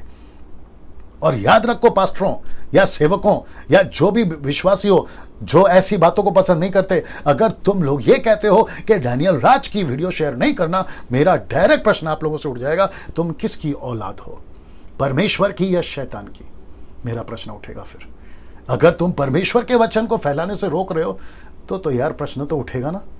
बी केयरफुल, बहुत संभलना है, क्योंकि एक एक चीज का आपको न्याय देना होगा, ठीक है ना, बहुत संभलना ना। इसको देखिए दोस्तों, ऐसा व्यक्ति को जिसके अंदर ऐसी बातें हैं उसको बुलाया जाए। अब दोस्तों एंट्री हो रही है डैनियल की, सब ठीक दिख रहा है, लाइट बंद करना है, ऐसा कुछ नहीं ना। अब एंट्री होती है डैनियल की। ये रहा डैनियल की एंट्री, जिसकी उम्र यहां पे 90 वर्ष के या वर्ष की हो चुकी है, वर्ष की हो चुकी है, ठीक है ना। ये अब जवान नहीं है। 20 साल का जब लड़का कैद होकर आया था, ये तब 20 साल का था, अब ये 90 साल का हो गया। एक बात सुन लीजिए, अभी ये 90 साल का हो गया। मैं कुछ चीजें आपके बीच में रख रहा हूं। डैनियल की एक बात मुझे इस पूरे पुस्तक में अच्छी लगी, क्या है मैं बताता हूं। डैनियल कभी भी बाबेल के भीड़ में नहीं दिखा। मैं बताता हूं, कनेक्ट करता हूं आपको, क्योंकि जब नबूकदनेस्सर, उसकी फोटो रखता हूं आपके लिए, अच्छा लगेगा, क्योंकि जब नबूकदनेस्सर को जब भी प्रॉब्लम आता था तो वहां पर ऐसी चर्चा चलती थी कि कहां है डैनियल, कहां है डैनियल। अब जब बेल्तशस्सर को भी सपना का अर्थ नहीं समझ में आ रहा या लिखाई नहीं समझ में आ रही है, तो पूछा जा रहा है कहां है डैनियल, कहां है डैनियल। इसका मतलब क्या मालूम है, डैनियल को आप पूरे स्टोरी में अभी तक की और कल तक की भी आप उसको कहीं पे भी भीड़ में नहीं पाओगे। इसका मतलब क्या मालूम है, ये एक ऐसा व्यक्ति था जो जानता था कि मुझे ज्यादा किसके साथ रहना है, जिसके चलते मैंने ये बात लिखा कि मुझे इसकी ये बात अच्छी लगी। कुछ लोग क्या करते हैं मालूम है, वक्त से पहले बड़े होने चाहते हैं। कुछ लोग क्या है पता है, वक्त से पहले फेमस होना चाहते हैं। कुछ लोग खुद की मर्जी से फेमस होना चाहते हैं। मैं ऐसे वर्शिपरों को जानता हूं, नाम तो किसी का नहीं लूंगा, मैं ऐसे वर्शिपरों को जानता हूं जो खुद को प्रमोट करते हैं। मेरा गाना सुन लो, 10 साल 15 साल की बात कर रहा हूं, आज भी ऐसे होंगे शायद। मुझे प्रमोट करो, मेरा गाना सुनो, मेरी कैसेट सुनो, मुझे एक मौका दो। एक एक गाने के लिए, माफ करिए शब्द अच्छा नहीं लगेगा लेकिन फिर भी बोल देता हूं, एक एक गाने के लिए भीख मांगते हुए देखा है मैंने लोगों को। एक एक गाने के लिए, स्टेज पे आने के लिए भीख मांगते देखा है। इसको कहते हैं सेल्फ प्रमोटिंग। और ऐसे कर करके अभी जिसको कुछ लोगों ने सर पे बिठा के रखा ना, गॉस्पल सिंगर, वो सभी के सभी उस कैटेगरी से आए जिनको मैं जानता हूं, जिसको तुमने भी सर पे बिठा के रखा है।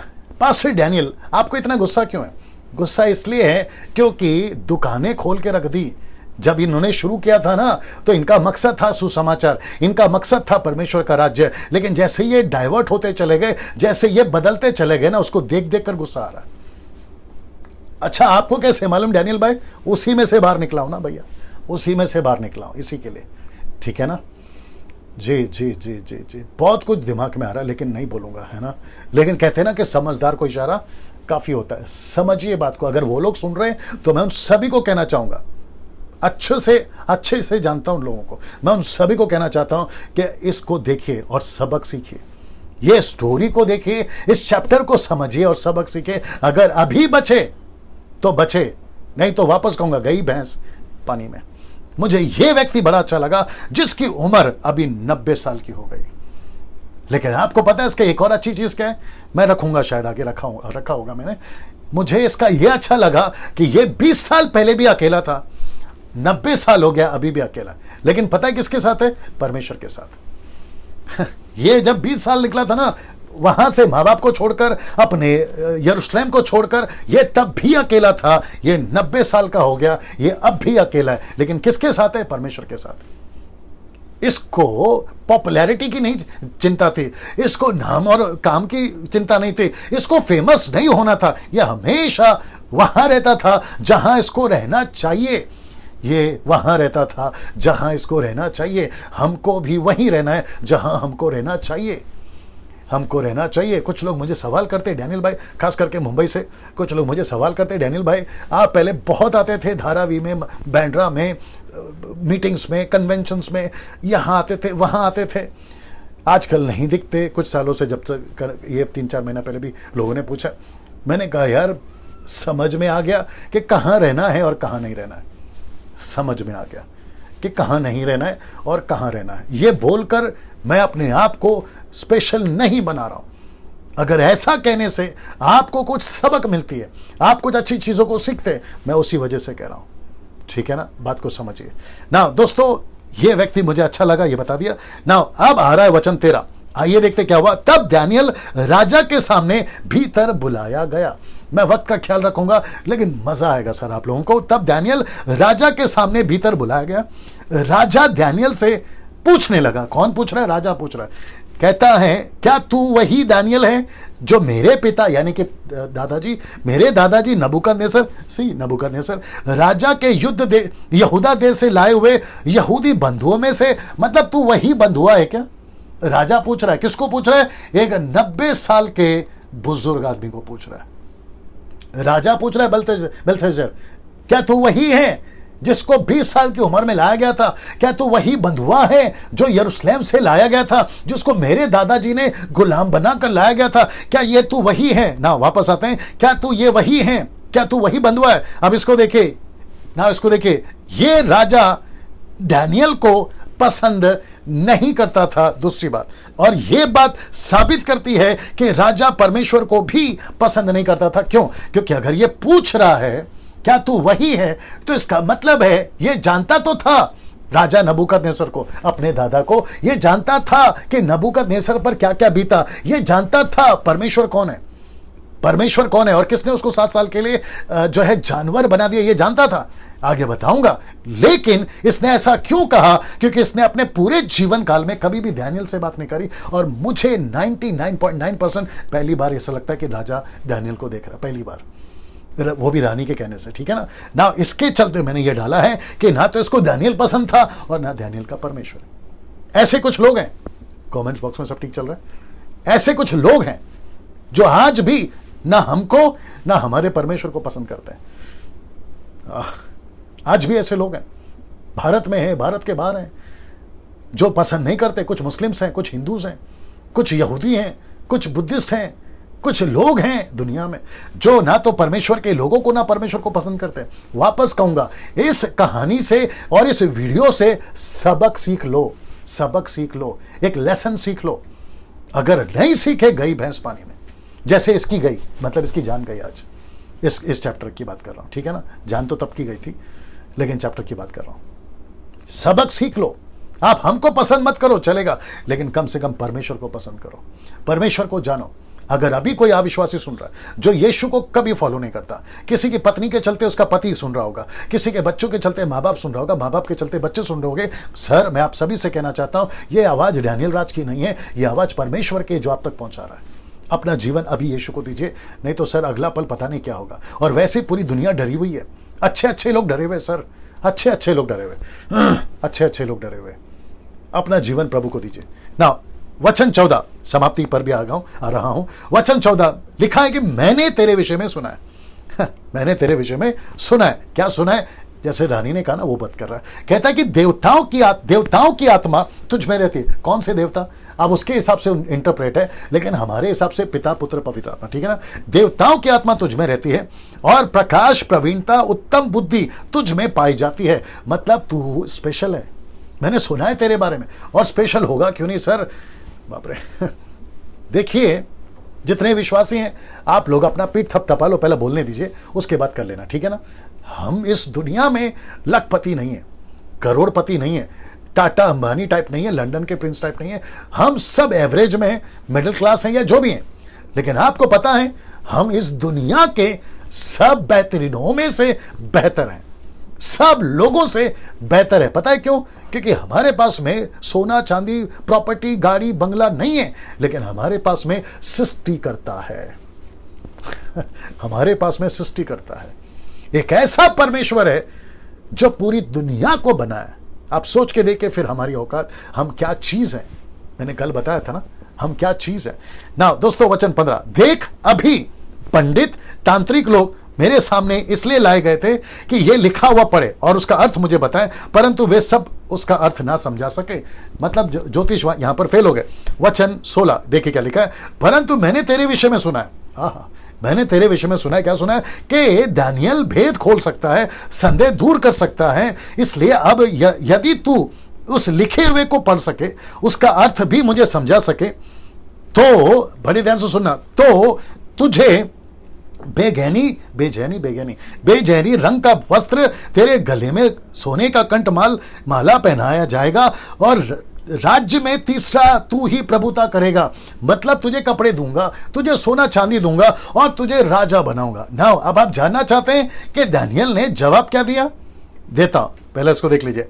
दानियल ने राजा से कहा, क्या कहा सुनिए, वचन 17 में, पद 17 में, अपने दान और अपने दान अपने ही पास रख।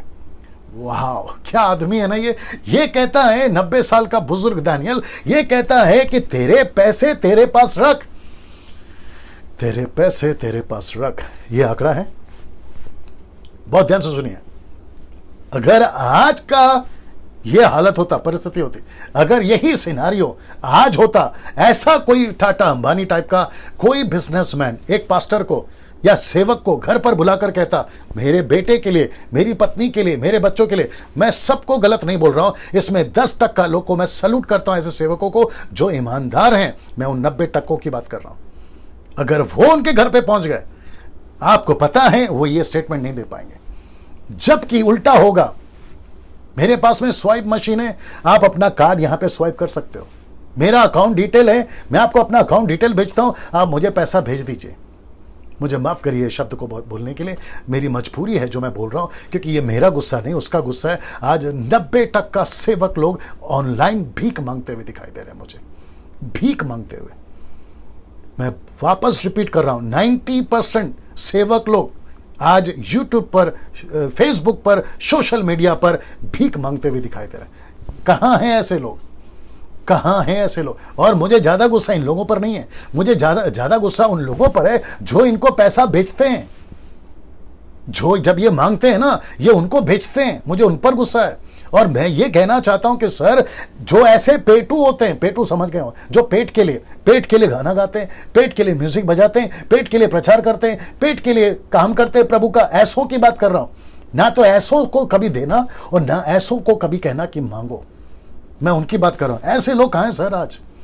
मैं वापस कहता हूं, आपको बहुत संभालना है, क्योंकि पैसा आपका नहीं है, पैसा प्रभु का है। अगर परमेश्वर आपको कहता है कि किसी को पैसा दो, डंके की चोट पे दो, लेकिन अगर कोई मांगता है खुद से, सामने से आकर, तो यार कैसे लगेगा बताइए? ये जवाब होना चाहिए।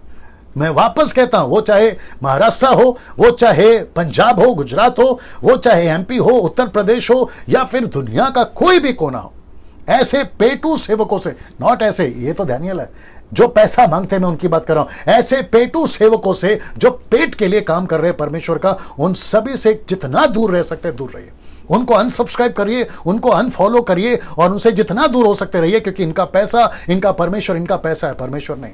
मैं उन 10% सेवकों को सैल्यूट करता हूं जिनको किसी पैसे का लालच नहीं है, जो ऐसा जवाब देते हैं, नहीं चाहिए तेरा पैसा, नहीं चाहिए तेरा सोना, नहीं चाहिए। एलिशा ने भी यही कहा ना, क्या कहते हैं उसका, नामान सेनापति से, कि नहीं चाहिए तेरा पैसा। वो तो गहेजी था, लालची, जिसने उसके पीछे भागकर पैसा ले लिया और उसका कोड उसके ऊपर आ गया। ये बात भी मैं बता चुका हूं वीडियो में। दोस्तों आप सोच के देखें, सब ठीक चल रहा है? कमेंट बॉक्स में क्या आ रहा है? समझ रहे हैं आप? मैं आज इतने गुस्से में इस बात को क्यों रख रहा हूं? क्योंकि मैंने आपको शुरू में बता दिया कि सबक सीखो, सबक सीखो।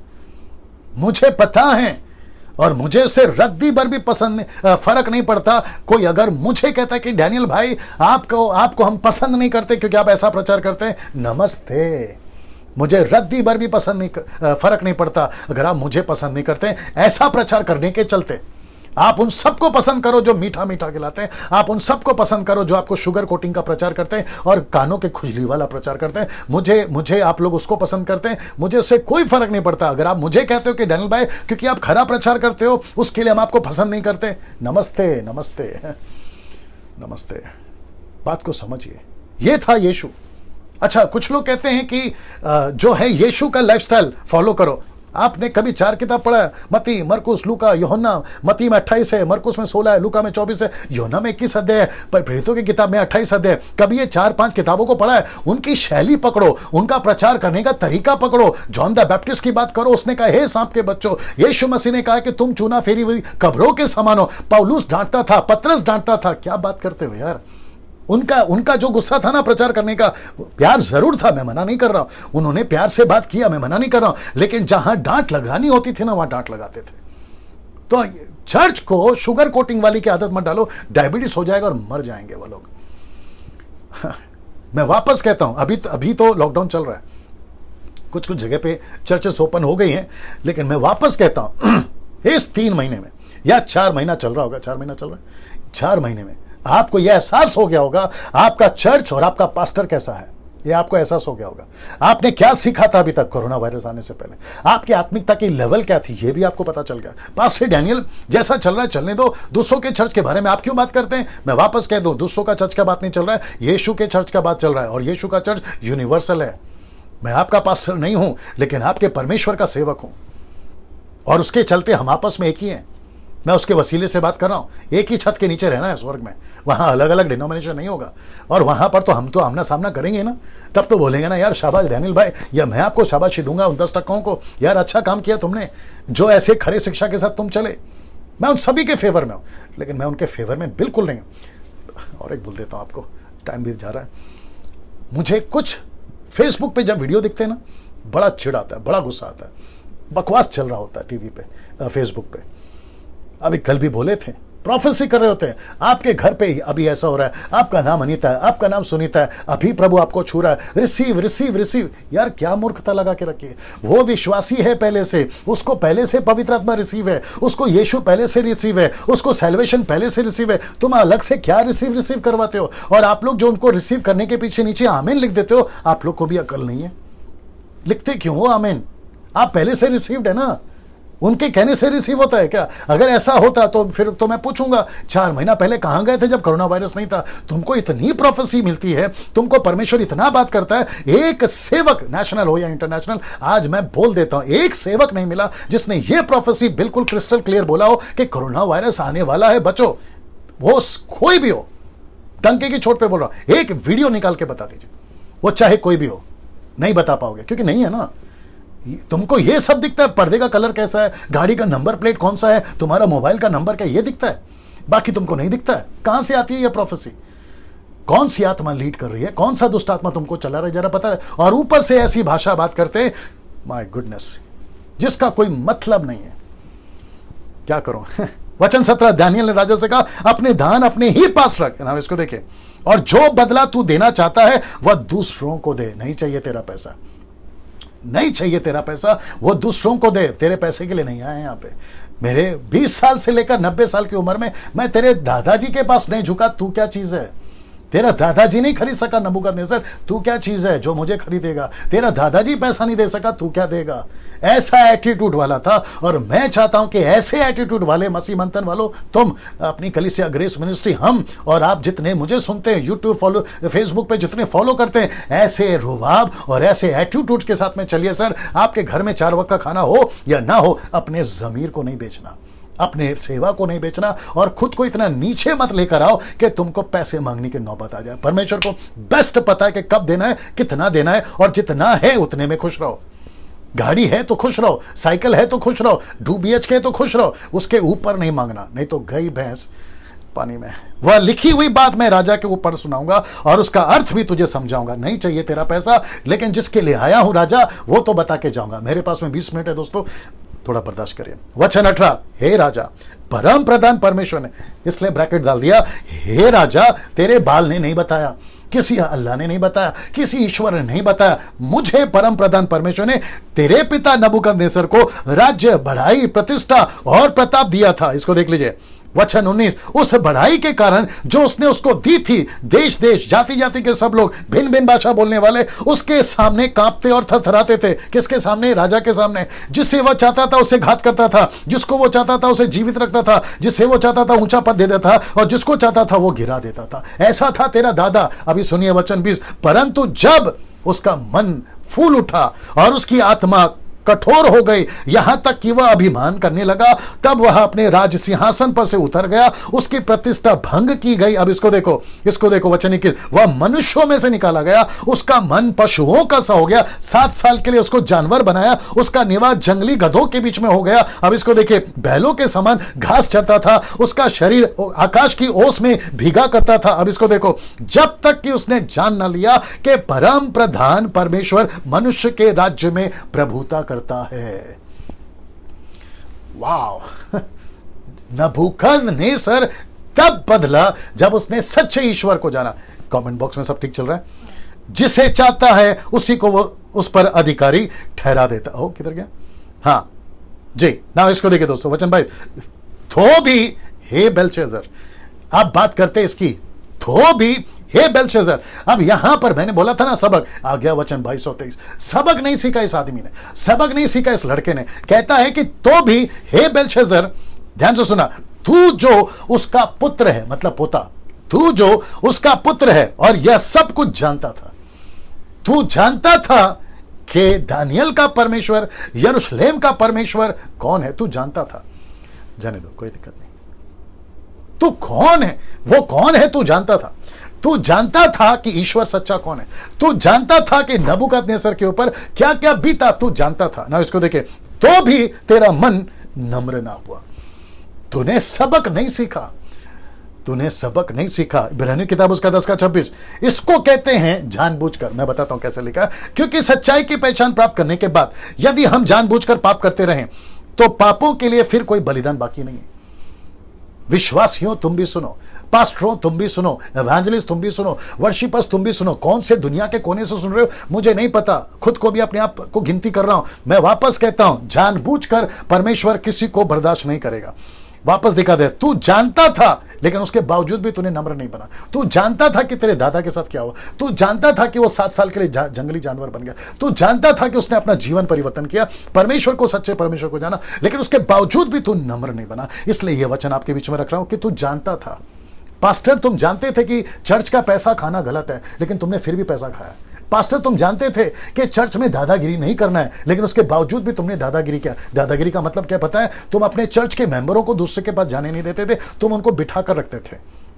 और ऊपर से ये भी कहते थे, मुझे काफ़ी कॉल्स आते थे, बॉस मुझे काफ़ी कॉल्स आए, काफ़ी मैसेजेस आए, पास्टर डैनियल, हमारा चर्च का पास्टर कहता है कि यहाँ गए तो श्राप दे दूंगा। एक बात बोल दूं, चर्च किसी के बाप की जागीर नहीं है, चर्च यीशु का है। और बॉसगिरी करना बंद करो और सबक सीखो, नहीं तो गई भैंस पानी में। न्याय के दिन मिलेंगे सर आप लोगों से, न्याय के दिन मिलेंगे आप लोगों से। तुम चर्च में पैसे को लेके, ऑफरिंग को लेके, टाइट को लेकर जो करते थे ना गलत काम, वो सब तुम जानबूझ के करते थे। और जिसके लिए लिखा है कि पापों के लिए फिर मन भिराना मौका नहीं है, गई भैंस पानी में, खत्म। और मैंने कल बताया था कि खाली परफ्यूम की बोतल हो तुम, अब अंदर कुछ नहीं है, लेकिन सिर्फ खुशबू आ रही है, वो भी हल्की हल्की, और उसी को चलते लोग धोखा खा लेते हैं कि क्या पावरफुल मैन ऑफ गॉड है। अरे क्या मैन ऑफ, अरे यार ये टैग कहां से आया? Man of God, man of God. क्यों आपको किसी ने कहा है कि हम वो मैन ऑफ गॉड है? तुम आदमी हो ना, इसको शक क्या है? तो अपने आगे ये टैग क्यों लगाते हो? Man of God, man of God, so and so man of God. Man of God का मतलब क्या होता है सर? मतलब परमेश्वर का आदमी। तो तुमको शक है कि तुम औरत हो, तो फिर मैन क्यों लगाते हो? आज क्या करूं? अपोस्टल, प्रॉफिट तो लॉट्स में मिल रहे हैं, बिशप, रेवरेंड कोई भी बन रहा है। कहां से लाते हो ये डिग्रियां? कहां से लाते हो डिग्रियां?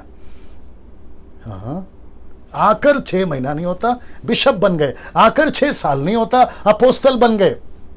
और ऊपर से बाप रे बाप, क्या रूबाब, यहां 10 आदमी लेफ्ट में, राइट में 10 आदमी, तुम बीच में आदमी, बॉडीगार्ड रखकर घूम रहे हो। इतना डर लगता है सेवा करने में, तो फिर सेवा में उतरे क्यों?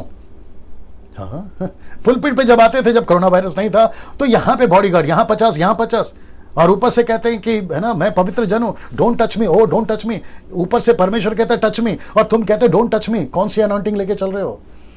ऐसा बहुत कुछ है सर, ऐसा बहुत कुछ है।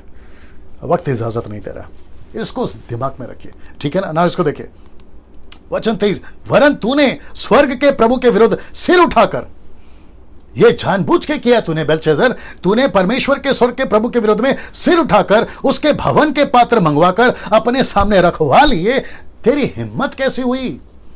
डैनियल का टोन देखिए, और यहां पे डैनियल ने नहीं कहा कि तू जीवित रहे, उसको पता था कि आज ये रात मरने वाला। मैं बताऊंगा ये मरने वाला है आज। वो कहता है कि तेरी हिम्मत कैसे हुई कि तूने परमेश्वर के पात्रों को मंगाकर उसके अंदर दारू डालकर अपने रानियों के साथ, रखीलों के साथ तूने ऐसी हरकत करी। राजा, तेरी हिम्मत कैसे हुई? ये दरअसल राजा ने क्यों बुलाया था, मेरे लिखे हुए का अर्थ बता। यहां पर तो डैनियल डांट रहा है। आज भी अभी कुछ लोग देख रहे होंगे, डैनियल भाई आप डैनियल की स्टडी का बुक दीजिए, डांट क्यों रहे? फिर इसको पूछो ना डांट क्यों रहा है। मुझे पूछ रहे हो ना, तो इसको भी पूछो डांट क्यों रहा है। ये भी तो डांट रहा है ना, तेरी हिम्मत कैसे हुई? मैं भी पूछना चाहता हूं परमेश्वर के उस वसीले से जिसने मुझे सेवक बनाकर आज के इस युग में रखा है। मैं भी पूछना चाहूंगा उसके वसीले से कि आप लोगों की हिम्मत कैसी होती है कि तुम परमेश्वर के चर्च के पैसे को तुम अपने पार्टी, पब और शोरूम और तुम्हारा शॉपिंग मॉल में डाल रहे हो। जो पब्लिक तुम्हारे चर्च में आती है ना, जो पैसे देती है ना तुम्हारे को स्वाइप मशीन डालकर या तुम्हारे को पैसा ताई भेजकर, वो पैसा उनकी मेहनत का होता है। वो बेचारे कैसे काम करके आते हैं, 200, 500, 1000, 10,000 वो जो तुमको देते हो, और तुम तो बड़ा 5 स्टार होटल में अपने पूरे टीम के साथ में खाना खाए पाए जाते हो। डैनियल भाई आपको कैसे मालूम? उसी में से निकला हूं बाहर, उसी में से निकला हूं बाहर, इसलिए बोल पा रहा हूं। आपका जब बिल बनता है ना शॉपिंग मॉल का, वहां से रिपोर्ट आती है कई सेवकों की। तुम खुद कैसे रहते हो? बड़ी बड़ी महंगी गाड़ियों में घूमते हो, और तुम्हारे चर्च के लोग ऑटो में घूमते हैं। शर्म आनी चाहिए तुमको उनका पैसा खाते हुए। सोच के देखिए, इसलिए डांट लगा रहा है। मुझे इससे कोई फर्क नहीं पड़ेगा अगर आज 1600 लोग देख रहे हैं, अगर कल 200 लोग भी देखेंगे, मुझे कोई फर्क नहीं पड़ेगा, क्योंकि उसके पीछे तो मैं कभी था भी नहीं। ठीक है ना? अगर मुझे आज 88,000 सब्सक्राइबर्स हैं यूट्यूब पे, अगर कल को कम हो जाते हो मुझे कोई फर्क नहीं पड़ेगा, लेकिन डैनियल राज ये बात बोलता रहेगा, और मुझे पता है कि मेरी तरह 10% भी ये बात बोलते रहेंगे, क्योंकि ये आवाज हमारी नहीं है ना, परमेश्वर की है। अगर ऐसे सिचुएशन में जहां पूरी दुनिया में महामारी फैली हुई और पता चला कि और भी कई बीमारी आने वाली है, ठीक है ना, सोच के देखिए। अगर अभी नहीं सुधरे, मैं वापस कह रहा हूं, आज का टॉपिक है सबक सीखो। शुरू में बता चुका हूं, सबक सीखो। अगर अभी सबक नहीं सीखे इस पेंडेमिक में, ये महामारी में, गई भैंस पानी में, सुधर जाओ। ये कहता है, वरन तूने स्वर्ग के प्रभु के विरोध में सर उठाकर उसके भवन के पात्र मंगवाकर अपने सामने रख लिया, और प्रधानों, रानियों, रखेलियों समेत तूने उसमें दाखमधु पिया। तेरी हिम्मत कैसी हुई? ये डांट के साथ में फिर कहता है, चांदी, सोने, पीतल, लोहे, काठ, पत्थर के देवता जो तूने जो ना देखते ना सुनते ना कुछ जानते हैं, उनकी तूने स्तुति करी। तेरी हिम्मत कैसी हुई? तू सच्चे परमेश्वर को क्यों नहीं जाना? मैं भी पूछता हूं भारत से, मैं भी पूछता हूं अमेरिका से, मैं भी पूछता हूं दुनिया से, तुमने सच्चे परमेश्वर को क्यों नहीं जाना? मुझे इससे कोई फर्क नहीं पड़ता कि कमेंट्स बॉक्स में मुझे कौन सी गालियां दे रहा है, मुझे कोई फर्क नहीं पड़ा। अब तक नहीं पड़ा, अब क्या पड़ेगा यार? वो कचरा तुम्हारा है, मेरा नहीं है। और इससे पता चलता है कि तुम क्या चीज हो और हम क्या चीज है। इसलिए मैं वापस कहता हूं कि जितने फॉलोवर्स हैं उनके कमेंट्स के कभी रिप्लाई नहीं देना, उनको कभी कुछ नहीं बोला, छोड़ दो उनको। आज नहीं तो कल समझ में आएगा, या तो वैसे या तो वैसे। मुझे कोई फर्क नहीं पड़ता, है ना? दिमाग में बहुत कुछ आ रहा है। कहता है तुम्हारी हिम्मत कैसी हुई ना, इसको देखो। परंतु परमेश्वर जिसके हाथ में तेरा प्राण है, सबका जीवन, सबका प्राण, सबका लाइफ परमेश्वर के हाथ में। मैं कुछ बताऊंगा आपको। और जिसके वश में तेरा सब चाल चलन चलना फिरना, उसका अय्यूब 12 का 10 पढ़ना है आपको। अय्यूब 12 का 10 रेडी है? अय्यूब 12 का 10 लिखा है कि उसका सम्मान तूने नहीं किया। मतलब तेरा प्राण परमेश्वर के हाथ में, बाल के हाथ में नहीं है, अल्लाह के हाथ में नहीं है, दूसरे ईश्वरों के हाथ में नहीं है। तेरा प्राण कौन बोल रहा है? दानियल बोल रहा है बस जैसे से। कहता है कि तेरा प्राण मेरे परमेश्वर के हाथ में। ये बात को नहीं जानता तू? तेरी हिम्मत कैसे हुई? तूने परमेश्वर के मंदिर को मनचाहा व्यवहार किया, मनचाहा व्यवहार किया। तेरी हिम्मत कैसे हुई राजा? आज मैं आपसे पूछ रहा हूं, जितने लोग अभी मुझे सुन रहे हैं, खास करके यूथ, तुमको भी पूछ रहा हूं, जितने जवान बच्चे मैं तुमको पूछ रहा हूं, परमेश्वर को मजाक में नहीं लेना, परमेश्वर के वचन को मजाक में नहीं लेना।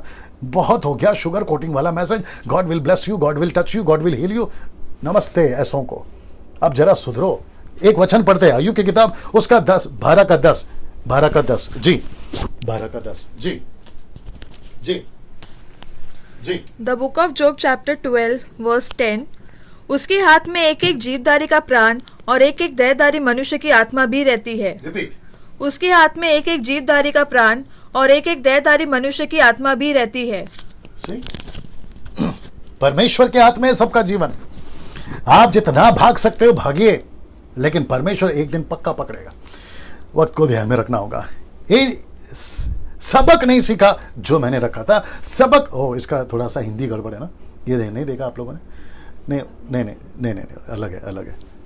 मुझे माफ करिए, ये जो स्लाइड है इसकी हिंदी में गड़बड़ है, बट आप लोग समझे, सबक नहीं सीखा। मैंने जो आपको पहले सिखाया था, बताया था, वचन 24 लिखा है कि तब ही यह हाथ का एक भाग, अब आ रहा है इंटरप्रेट, अब आ रहा है मने मने तकेल, उसका अर्थ अब आ रहा है, ठीक है ना। लिखा है कि तब ही यह हाथ का एक भाग तेरे सामने दिखाई दिया, उसी की ओर से प्रकट किया गया है और वे शब्द लिखे गए। किसकी ओर से? परमेश्वर की ओर से। आइए देखते हैं वो शब्द और उसका अर्थ क्या है। जो शब्द लिखे गए थे वे ये हैं। लिखा है कि मने मने तकेल ऊपर सीन, मने मने तकेल ऊपर सीन, ये है। और इंग्लिश में लिखा है and this is what is written, मने मने तकेल एंड पेरेस। ये इसका अभी आपके बीच में खुलासा रखने जा रहा हूं। वचन 26, इस वाक्य का अर्थ यह है, राजा, इस वाक्य का अर्थ यह है मने मने, अर्थात सुन लीजिए, मने मने, हालांकि एक ही शब्द है लेकिन दो बार बोला मने मने। आप एक ही लेके चलिए, कोई दिक्कत नहीं है, ठीक है ना। मने मने का मतलब है परमेश्वर ने तेरे राज्य के दिन गिनकर उसका अंत कर दिया है। मने का मतलब है गिनकर। परमेश्वर ने तेरे राज्य के दिन गिनकर उसका अंत कर दिया है। Your days has been counted, तेरा दिन गिन लिया गया है। कुछ लोग बाहर बोलते हैं ना, तेरा दिन आ गया, अब तू गया, अब तेरा दिन आ गया। ये है वो चक्कर। परमेश्वर कहता है कि राजा, तेरी हिम्मत कैसे हुई कि तूने परमेश्वर के मंदिर को खराब किया? तूने परमेश्वर, आई विश कि मेरे पास में और टाइम होता। यही आंकड़ा चल रहा है अभी भी। दोस्तों, थोड़ा सा टाइम दीजिए आज, है ना। और मैं जानता हूं कि आपको कोई परहेज नहीं होगा, और अगर आपकी बैटरी खत्म हो रही है, आपका डेटा खत्म हो रहा है, तो ये अपलोड हो जाएगा, फिर देख लीजिएगा। लेकिन थोड़ा टाइम दीजिए आज, है ना, क्योंकि परमेश्वर आज आपसे बात कर रहा है, मुझसे बात कर रहा है, उन सभी से बात कर रहा है, ठीक है ना। लिखा है कि मने मने, अर्थात परमेश्वर ने तेरे राज्य के दिन गिनकर उसका अंत कर दिया। मतलब राजा, तेरी हिम्मत जो हुई ना, उसके चलते परमेश्वर ने तेरे दिन को खत्म कर दिया राजा। अब दूसरा आ रहा है वचन 27, लिखा है तकेल। तकेल अर्थात, तकेल का मतलब है तू मानो तराजू में तोला गया और हल्का पाया गया। परमेश्वर के यहां पे एक तराजू है, उसमें जब तेरे को रखा गया ना, तो तू हल्का पाया गया। क्यों हल्का पाया गया? अभी हरकतें हल्के वाली करेगा तो फिर हल्का ही पाया जाएगा ना दोस्तों। ऐसी हरकतें करा इसने, इसकी हिम्मत देखो। मैं इसलिए बार बार कह रहा हूं कि इससे सबक सीखो। ये इसका तो बैंड बजा है, मतलब इसकी तो हालत खराब हुई थी, ये गया, लेकिन इसके कैरेक्टर को और इससे चैप्टर 4 से हम क्या सीख सकते हैं? इसलिए मैंने लिखा सबक सीखो, सबक सीखो, सबक सीखो। मैं रिपीट करता हूं इन 1600 लोगों से, सर हाथ जोड़ के रिपीट कर रहा हूं, इसको जितना शेयर कर सकते करिए। जानबूझ के जबरदस्ती इसकी लिंक कॉपी करो, यूट्यूब से, फेसबुक से और व्हाट्सएप पे भेजते जाइए। आपको ब्लॉक करते हैं, कॉल करके पूछना किसकी औलाद हो, ब्लॉक कैसे कर दिया। आप मुझे कहते हो डैनियल राज की वीडियो नहीं भेजना। क्या डैनियल राज आतंकवाद फैला रहा है? क्या डैनियल राज किसी और ईश्वर की बात कर रहा है? क्या डैनियल राज बाइबल के बाहर बात कर रहा है? उसको मना कैसे करते हो? तुम्हारी हिम्मत कैसे हो गई? यही बात तो डैनियल ने पूछा, और उसी के चलते ये हो रहा है, देखिए ना। इसी के चलते ये हो रहा है। अगर किसी को नहीं पता है ना मेरे बारे में, मैं सोशल मीडिया से पैसे नहीं कमाता दोस्त। मैं इसलिए नहीं कह रहा हूं कि शेयर करो क्योंकि मुझे सब्सक्राइबर ज्यादा मिले और मेरे को पैसे ज्यादा मिले। आप मेरे वीडियोस को ओपन करिए यूट्यूब पे, आपको एक भी एडवर्टाइजमेंट या विज्ञापन नहीं मिलेगा। और यह बात साबित करती है कि डैनियल राज ने यूट्यूब वालों से किसी प्रकार का टाई अप या लिंकअप नहीं किया हुआ। मैं नहीं कर रहा हूं, मैं फ्री में दे रहा हूं। तो मुझे ना तो नाम का चक्कर है ना पैसे का चक्कर है। मैं क्यों कह रहा हूं? उसका राज्य को बढ़ाना है, दैट्स इट। आगे आप समझदार हैं। लिखा है कि तू मानो तराजू में तोला गया और हल्का पाया गया। तेरी हरकतें ऐसी थी इसलिए तू हल्का पाया गया। वचन 28, परेश अर्थात तेरा राज्य बांट कर, देखिए कितना स्पेसिफिक है, 2 नेशंस हैं उनको दे दिया गया। बाबेल, बेबीलोन, नबूकदनेस्सर राजा का याद होगा आपको, चांदी वाला छाती, सर छाती, फिर पैर या फिर आपका जांग, और पैर का हिस्सा आपको पता है सोना, चांदी, पीतल, लोहा। और बाकी जो पैर के हैं जहां लोहा और कीचड़ मिला था वो पता है यूरोप के 10 शहर हैं। कहता है कि तेरा राज्य बांटकर मादियों और फरासियों को दे दिया गया है। अब जरा ध्यान से सुनना, आप जैसे अभी मुझे सुन रहे हो, आपके दिमाग में कल्पना करिए कि जैसे जैसे ये दानियल बता रहा है वैसे वैसे इसके पैलेस की दीवार टूट रही है, और जो सिपाही है ना मादी और फरासियों के, वो एक एक करके अंदर घुस रहे हैं। मैं आपको बताऊं, हिस्ट्री स्टडी कर लीजिए, गूगल से मैंने पता लगाया, वहां से मुझे पता चला, जो विकिपीडिया से पता चलता है, वो कहते हैं कि वहां का पानी को डाइवर्ट कर दिया, पूरा नाला सुखा दिया, और उसके नीचे जो मट्टी थी ना उसको खोद कर 1-2 आदमी अंदर निकले, फिर गेट के सिपाही को मारा और फिर गेट खोला और पूरी आर्मी मादी फरसियों के अंदर आ गए। जिसको लेकर वो पार्टी कर रहा था ना, जिसके ऊपर घमंड था, वो नगर को जो 10% बचा था ना, उसी को इन्होंने कब्जा कर लिया जब ये प्रचार कर रहा था। और देखो अगला वचन क्या कहता है, जरा देखिएगा। तब वचन 29 कहता है, तब बेलशस्सर ने आज्ञा दी, दानियल को बेगनी रंग का वस्त्र, उसके गले में सोने की कंठमाला पहनाई गई और ढिंढोरियों से उसके विषय में पुकारा, मतलब ऐलान किया गया कि तेरा राज्य दानियल ही राज्य में तीसरा दानियल ही प्रभुता करेगा। ओ दानियल ही प्रभुता करेगा ना। यहां पे ये वचन 29 में ये नहीं होना चाहिए था, बल्कि यहां पर ये होना चाहिए, ओ दानियल माफ कर दो, हे परमेश्वर माफ कर दे, मैं मन फिराता हूं, ऐसा होना चाहिए था, ऐसा होना चाहिए था। लेकिन इसकी रुबाब देखो, इसकी एटीट्यूड देखो, इतना कुछ हो गया, सबक नहीं सीख रहा। ये क्या कहता है मालूम है, ठीक है मेरे साथ हुआ है ना, ठीक है एक काम करता हूं, तेरा जो पैसा तू ले ले, तेरे को जो देना है वो दे देता हूं। और ये ऐसा एक शब्द नहीं बोला, मुझसे गलती हो गई, एक शब्द नहीं बोला। ऐसे लोग हैं आज भी।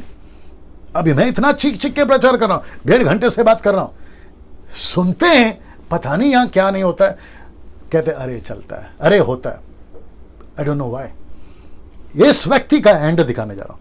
लिखा है उसी रात कसदियों का राजा बेलशस्सर मार डाला गया। सीधे मार डाला गया उसी रात। मैं रिपीट कर देता हूं आपको, जब ये राजा इसको ये सब समझा रहा था ना, क्षमा करे दानियल, राजा को जब समझा रहा था ना, ऐसी जब ये समझाते समझाते पीछे पैलेस में, राजमहल में सिपाही अंदर घुस चुके थे और इसके पूरे गढ़ों को वो मार चुके थे जब तक ये समझा रहा था। और लिखा है, माफ करें, लिखा है कि यहां पे राजा मर गया उसी रात, उसी रात। और आपको पता है कल जब मैं बात करूंगा तो बेबीलोन का राज्य जा चुका होगा और मादी फरासियों का राज आ चुका होगा। नबूकदनेस्सर राजा को मन फिराव का मौका मिला था, पर राजा बेलशस्सर को मन फिराव का मौका परमेश्वर ने भी नहीं दिया, नहीं दिया। On the same night he was killed, उसी रात इसको मार दिया गया ना। आप लोग सोच रहे होंगे पास डैनियल, फिर दानियल को ये कपड़े किसने पहनाए, दानियल को ये गले में कंठमाला किसने पहनाए, दानियल को राजा किसने घोषित किया, सबके ऊपर जब कल बात करूंगा ना तो मैं आपको कनेक्ट करूंगा। लेकिन अभी से बता देता हूं कि इसको मादी फरसियों के राजा ने कल दिया, कल बताऊंगा इसके बारे में। तो इनको पता चला कि दानियल को क्या क्या प्रॉमिस किया गया था, वो सब कुछ उन्होंने पहना, इसने नहीं पहना उसने पहना ना। मैं समाप्ति पर आ गया हूं, वचन 31। और लिखा है कि दारा मादी जो कोई 62 वर्ष का था राजगद्दी पर विराजमान हुआ। कहां पर, उसी बेबीलोन में। अब बेबीलोन यानी कि सोने का सिर गया, अब आ गया चांदी, मादी फरासी वो आ गया और विराज करने लगा ना। हेजेकियल की किताब उसका 18 का 20 मैं अभी समाप्त कर रहा हूं, यही आंकड़ा। अच्छा लिखा है जो प्राणी पाप करे वही मरेगा, जो प्राणी पाप करे वही मरेगा।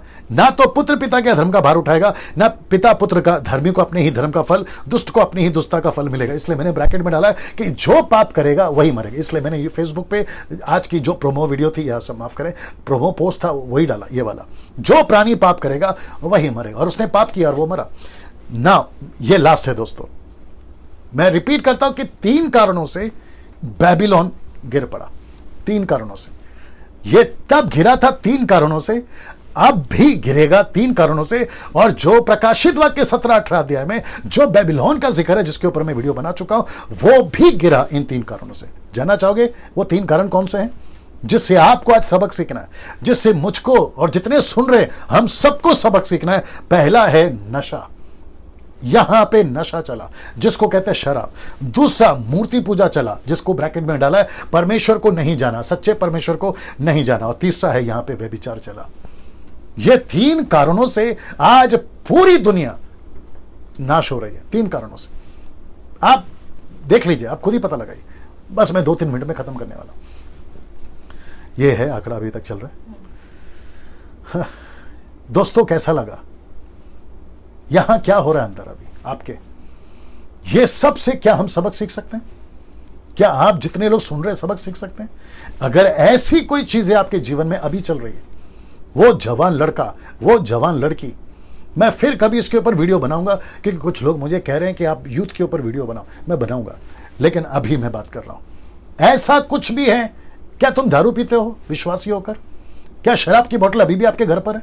क्या तुम वाइन पीते हो? पार्टियों में जाते हो, जब आप विश्वासियों के फंक्शन में जाते हो तुम वहां शराब पीते हो, वाइन पीते हो? शर्म आनी चाहिए। क्या तुम ऐसा कोई काम करते हो जो मूर्ति पूजा से संबंधित है? वो चाहे क्रूस की पूजा हो, मरियम की पूजा हो, रोजरी की पूजा हो, घर पे रखना रोजी, ऑल्टर लगाना, प्रतिमा रखना, किसी की भी, सेवकों की भी, जो सच्चे परमेश्वर को पसंद नहीं है?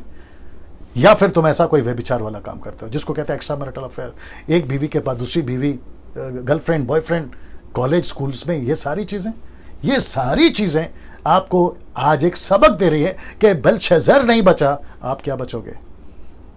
मैं उन सभी सेवकों से बात कर रहा हूं, नेशनल हो या इंटरनेशनल, मैं सबसे बात कर रहा हूं। आज एक सबक लीजिए, इस चैप्टर से, चैप्टर 4 से एक सबक लीजिए। कमेंट बॉक्स में सब ठीक चल रहा है? एक सबक लीजिए। दोस्तों मैं यहां समाप्त कर रहा हूं। कल 6वां दिन है और 6वां चैप्टर है कि दानियल को शेर की मांद में डाला गया। क्यों डाला गया? वो व्यक्ति वहां से कैसे बच निकला? अद्भुत चैप्टर कल भी है, बहुत सारी चीजें कल भी सीखेंगे। ठीक है, इसको खूब शेयर करिए। वापस कहता हूं, जबरदस्ती शेयर करिए। परमेश्वर आपको आशीष दे। कल मुलाकात होगी, तब तक अपना ख्याल रखिए। परमेश्वर आपको खूब आशीष दे। जय मसीह।